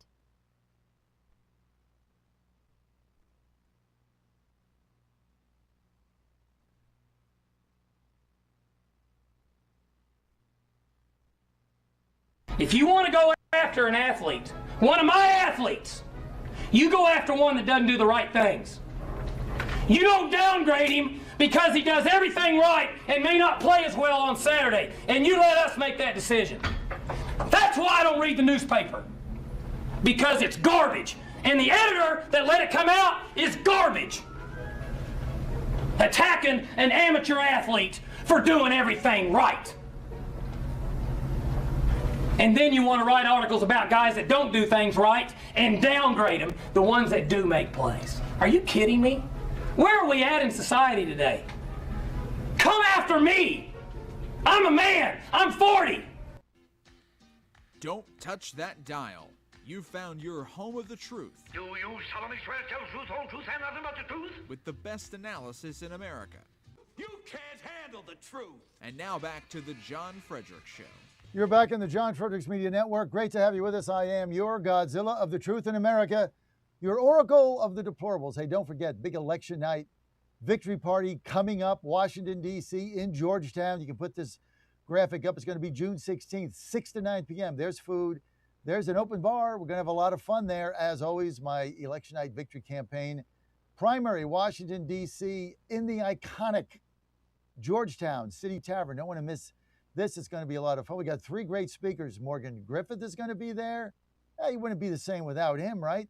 Treasurer, U.S. Treasurer Brandon Beach is going to be one of our featured speakers, and our keynote speaker at our election night victory party, Corey Lewandowski. So it's going to be a lot of fun. Tickets $50, $200 for a VIP ticket. All you got to do is go to makedcgreat.com, makedcgreat.com, as we're trying to battle, well, you know who, the same rhino establishment that doesn't want to do anything anywhere. How'd that work out for them in Indiana? They got their ass wiped last night by MAGA, 7 state senators who voted against our redistricting were up. They were all primaried. Looks like we won 6 out of the 7. 5's a done deal. The 6th we're now leading. I understand about 15 minutes ago. We're going to win that. 6 out of the 7. New state senators there. New blood in Indiana. That's what we need. You want to win, you need new MAGA blood. You need new blood. Phenomenal showing yesterday by MAGA in Indiana. Got Trump's endorsement. Got early vote out. Got mail-in ballots out. Mike Pence's candidate got beat there, incumbent, been there 3 terms, got beat by 30 points. 30 points! Wake up and smell the coffee. Now, don't forget, I want to see you at our event. You can also donate to my campaign. Just go to makedcgreat.com, makedcgreat.com. We got a lot of good things happening there. It's going to be a lot of fun. So I know Jackie, she wants to go. She's going to be there. She's going to fly up just for that. She's fired up. Jackie, so who do we have on the panel here? Oh, by the way, just go to makedcgreat.com. This message has been paid for by the Fredericks for Chairman campaign, and I authorized it. All good. Let's see. We've got Jackie Harling. We have her back. Who's on screen now? Let's put him back. Somebody. There's Jackie. All right. What about we got Holly Kessler? Okay. No Sally. And we understand we have Congressman Rich McCormick is with us. Dr. McCormick, thanks for joining us today. It's good to be with you guys today. Thanks. So lots to talk about with the Peach crew. Rich McCormick joining us here. Rick, let's just start, Dr. McCormick, with what we were talking about earlier before we get into primaries and things of that nature. You guys can gain another 2 seats in Georgia if your governor would just call a special session. Legislators want it. State senators want it. Why doesn't he do it? I think it's because we're already started early voting for the primaries, and that you'd have to actually reevaluate your entire voting system behind. You'd have to have new candidates per district. You'd have essentially two new seats open up with a lot of people vying for that. I think it's pretty late in the season. I think it's his reasoning. I haven't talked to him about it. It's kind of a new concept because this ruling was literally just last week. So I just think we also have to be careful. I think, remember when Newt Gingrich was tried to be districted out by the Democrats, and instead of losing his seat, instead of gaining his seat, they lost 4 seats at once. So it has to be a thoughtful process. It can't be just haphazard, or it could actually go wrong on you, especially in the midterm. Well, Governor Landry in Louisiana has got the same primary date, and he just put it off and said we're going to count all the early votes. Obviously, if you're not in the district of the new maps, then they don't count. So you could just do those over. But your majority could be hanging in the balance, sir. Yeah, I think the majority definitely is hanging in the balance. We think we have a good ruling in Virginia. Hopefully that doesn't go to a 10-1 split for representatives. It remains the 6-5. Once again, these things can be challenged in course. That can make it very messy too. It's not as clean cut as people think, and the process of redistricting and reapportionment requires a lot of math and a lot of redrawing and a lot of fights over people who want to be in power. So I get it. I want just what you want. I want to remain in the majority. I want to make sure that this fight is fair. The Democrats have been doing it for years. This takes the handcuffs off us to do something that's reapportionment that makes sense. This is a midterm, though. Once again, I think we should be very, very judicious in the way we apply this.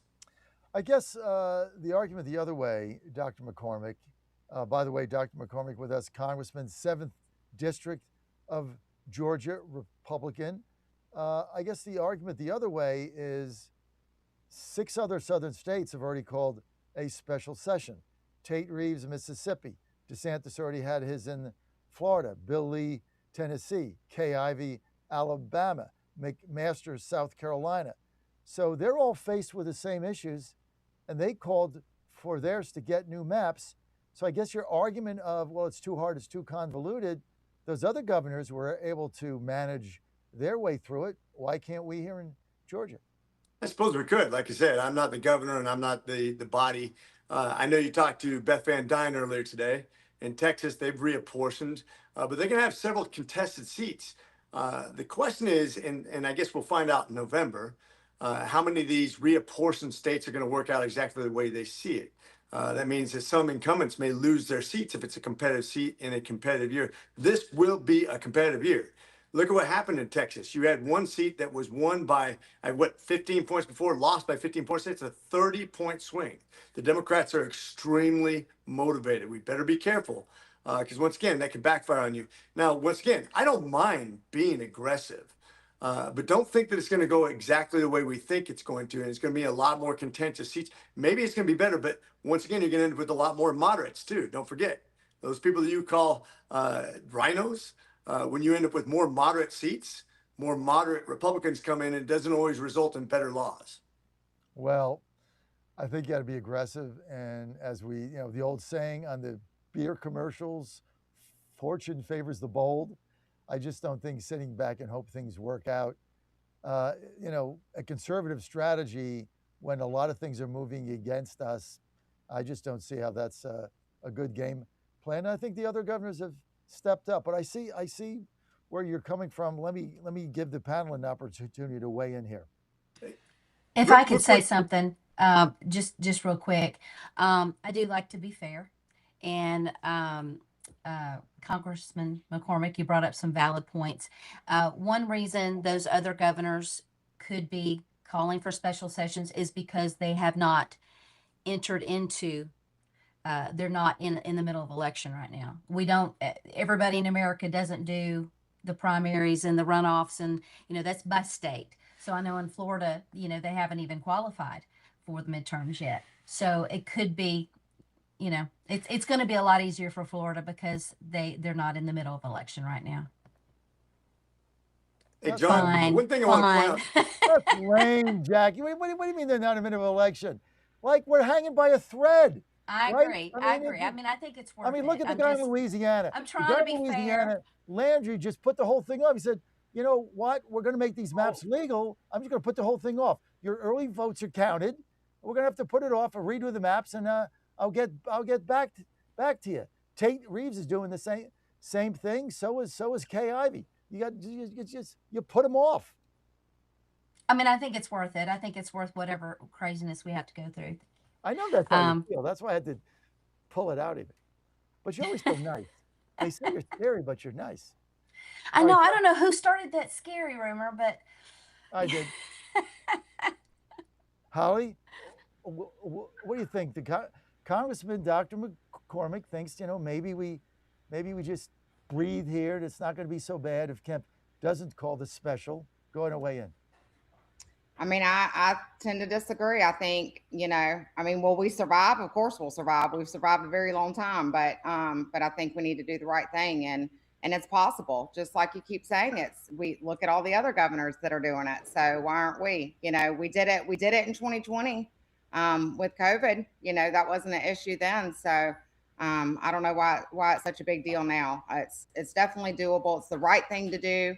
And so we need to do what's right for Georgians. Hey, John, I want to make a point on this. Uh, I'm not against reapportionment. I can see both sides of this issue, but ultimately, if you don't flip that seat against Ossoff, it doesn't matter because we're not passing anything in the Senate anyways. Thune's not bringing any hard votes to the floor. So you can pass all the legislation you want in the House. You could even keep the majority. It didn't change a thing. We need to flip seats in the Senate. That's what's really important. And that comes down to messaging, that comes to point out where the Democrats have gone wrong. But this fight is not over just by keeping the majority. You've seen that. You've seen how we've been stuffed on very, very popular items like the Save America Act. We need to get our stuff straight if we're going to win in the big house, because just keeping the majority obviously hasn't resulted in everything we want. Rich, what is your assessment? How do we win the seat, this Senate seat? How do we beat Ossoff? This is all hands on deck. I'm kind of disappointed how the primary's gone. Obviously, it's very contentious. We're going to come out of June limping with no money against Ossoff, who's probably going to have around 50 million at that point. He's smooth. The guy has all the wrong policies, but man, he is involved everywhere. He calls Republicans every month and says, how can I work with you? What do you need? His constituent services are phenomenal. He's intelligent. He's out there. He's moving. He's shaking. He's a politician in every way, shape, and form. So you got to bring your best A game. You better be able to appeal to everybody. You better be able to talk to minorities. This is one thing we forget. We are a majority minority state. We are up for grabs every year from here on out. You better bring it. You better be able to appeal to everybody. And that doesn't mean you're going to win just by bringing out your typical messaging. This has to be, you can have a very conservative message, but if you don't have a big tent in Georgia, you will lose on the statewide. You can see it right now. We're behind in both the gubernatorial and the Senate race polling. That doesn't mean that we're not going to pull even, but this is going to be a very difficult election, especially in a midterm. We better have our messaging on point. Dr. McCormick with us, Congressman, 7th District, Georgia. That's the Summer Gwinnett in the Forsyth County area. Congressman, you voiced frustration on the Senate primary. Can you elaborate on that? Well, one thing, if you look at the disparity just in the congressional seats, the last election seat, you had 16-point disparity between candidates when you compare it to Trump. 16 points. Herschel lost by 1 point, right? 1 point to Warnock, a very bad Warnock. But Herschel got beat by 1 point. We outperformed him by 14 points in my district. We outperformed Marjorie by 16 points when compared to Trump. This is what I'm talking about. Candidates matter. But if you're in a contentious primary, you spend all your time demeaning the other candidates. You spend all your money demeaning the other candidates. And then you come out against a well-funded Democrat who has no opposition, who's not been really lambasted by our side because we're spending so much time in a primary. It's not a good tactic to win a Senate seat. So what is your advice? We're a little late in the game. I wish we would have had a more concise approach to this. I wish that we could have had a consensus pick. I think that's what we need to do in the next election. I hope it's not too late for this election, but it is a midterm. And we've shown in Georgia in midterms, we have not performed well overall because we have a scattered message. We are too busy calling each other names and picking on each other instead of talking about who's best to win. Who is going to win in this next election? That's what it comes down to. Because you can pick the person who you think is best, but it should be the best person to win the election. Because otherwise, we don't have 60 votes. We can't get to the finish line on passing any significant legislation. I mean, you're absolutely spot on. It is very frustrating. And now you've got what? It's even if there's not redistricting, you've got another 2 weeks before the primary, and then another month with a runoff. Nobody's going to get 50%. So you get into the middle of June. You get in the summer before this is resolved, and the runoff will be just more attacks on each other. That's it. And that's where the money's going to go. And then you come out of June with no money in the bank. And like you said, they've been united the entire time. They're focused on messaging. They're pretending like they're going to be bipartisan. They're going to work with you. That's what John Alsop does when he walks up to you in the airport. Hey, Rich, how's your kids? What can we work on together? Knowing darn well he's not going to work on anything with the Republicans. Well, they're all charlatans, no doubt about that. Panel, you want to weigh in here with Rich? I would love to say one thing. We're going back to calling a special session. The fact is, on July 1st, all Georgians will be voting illegally, and the state legislator did not fix this when they were in session. So that's not a new. That is not new. We've known that since 24. So I really think that the right thing should be done, and I think that we should call a special session to might as well just rip off the Band-Aid and do it. I know a lot of people would feel that it was worth it. Sorry, but I just that had not been mentioned, and I wanted to do that. But I do have a quick question for the congressman, if I may. Congressman McCormick, what are you hearing from voters in your district right now that Washington is not listening to? I think everybody's frustrated. People forget what we got done in the big, beautiful bill, how we tapped down taxes and regulation. It was a huge bill, probably 20 different points that people don't even realize. What the frustration comes from is how we're going to fix the H-1B visa program, how we're going to fix our education system. Why is healthcare so expensive?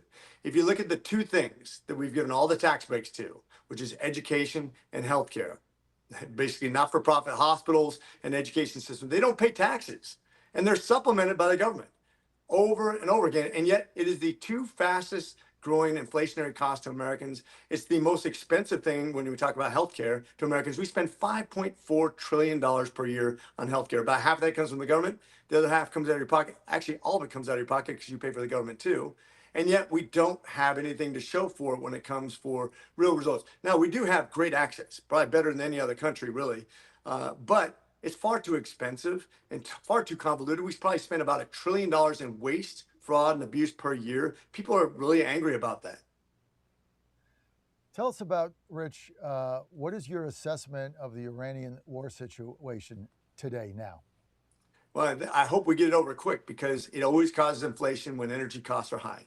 If you ever listened to Stephen Moore and looked at how inflation is directly related to gas prices and energy, we're going to have inflation because of this. We're going to have higher costs because of this.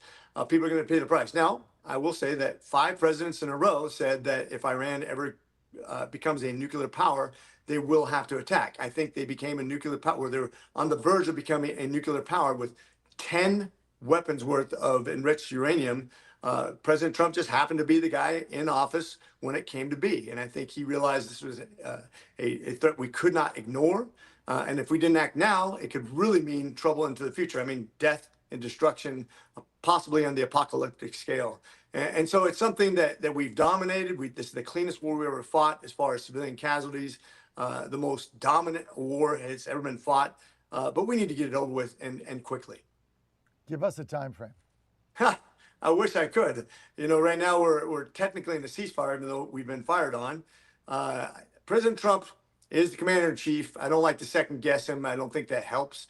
What I hate about the Democrats, they're actually accusing us of war crimes, which means that service members could actually be put up on war crimes if the Democrats get their way. That's really dangerous thinking.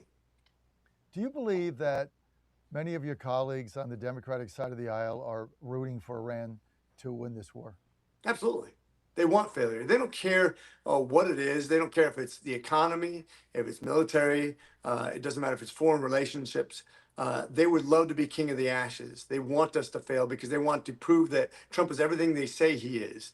The Trump derangement system is real. I mean, if you think about how they think and how many people are trying to kill him, how he's been labeled as a Nazi, which is so ironic because the Socialist Party is much more similar to Nazis than anything we do capitalistically. And President Trump is a capitalist. He believes in the free market economy. In fact, I'd even go a step further. I don't think it's good to invest in businesses by government. I think that's wrong, and I'm actually opposed to that. But I think this economy that we've always had has been anything but fascist. I think President Trump has been vilified, and of course, through that, they've exposed themselves to violent people and violent rhetoric, and they want us to lose. Yeah. Holly? Well, if I may, I have a question for you, sir. I would like for you to weigh in on the Haitian temporary protected status and your position on that. I know a lot of people are upset about that. We just had another murder down here, killing from an illegal down here. And actually, before you answer that, I do want to say we also had a very bad boating accident. And so y'all please be praying for Senator Will Ogden's his family. It was his son that was involved in that. My son was friends with the guys that got hit. And anyways, it's been a bad situation. But back to the illegals, I really want to hear your explanation, your perspective on that, because far too often we just see one thing after another, and I feel like we really got to protect America and the citizens here. Rich, go ahead. So yeah, go ahead. Sure. Yeah, no, I appreciate you actually allowing me to speak on this, because I think it's been misconstrued quite a bit. I called the administration when Kristi Noem first announced she was going to deport all 300 and roughly 320,000 Haitians. I spent time in Haiti. I was a missionary down there. I had a translator. I tried to get into the United States just for education, for a theological degree, to go back there and establish a church, which he did. We had to put him in the Caribbean, though, because I couldn't even get him in the United States just on a simple student visa. That's how hard it is for certain people. Got him back there. He's going to church. When the 40,000 criminals took over and the government collapsed, there were a certain number of people, and this has nothing to do with the earthquake, but they came here to the United States either before that or during that. They came here legally. They didn't come through Mexico. They didn't come here breaking any laws. They work in our nursing homes. They work in our hospice centers. They work in hospitals. These are people I know. This is personal to me. They're people who never broke a law, just like every other immigrant who ever came here to America. If we said that the TSP did not apply to them, and I said to the administration, look, I am all for deporting anybody who came here from Mexico, Haitians, and anybody else back to Mexico. Remain in place. I've always said that. I am very, very vehemently against illegal immigration. Very much against what the Biden administration did to basically sneak over 10 million people in this country, which is 14 congressional seats worth of people. I rail against that constantly. But I cannot look people in the eye who came here legally, who I work with, and send them back to certain robbery, theft, starvation, death, and rape. I can't do it. It's not my Christian conscience. They didn't break laws. It's the immigration ways that we've always had, and it would be breaking the American tradition. Thank you for your answer, sir. Absolutely. As always, Dr. Rich McCormick, Republican, 7th District, Georgia. That's Forsyth County, some of Gwinnett. Up for re-election, of course, in 26, the favorite to win there. And very spirited dialogue today. Dr. McCormick, no doubt, former Marine, now a congressman, obviously also has an MD, has an MBA, doctor. So he's got all the bases covered, knows a little bit about war because he served a long time. Dr. McCormick, it's always an honor to have you on. People want to follow your campaign, social media. Sir, where do they go? RichMcCormick.us. We're all over the internet. Just Google us and we're out there. God bless you. Appreciate you having me on. Thank you so much. Always. Dr. McCormick, that's it. Want to thank everybody for the Peach crew for being with us, Jackie and Rich, and of course, Holly.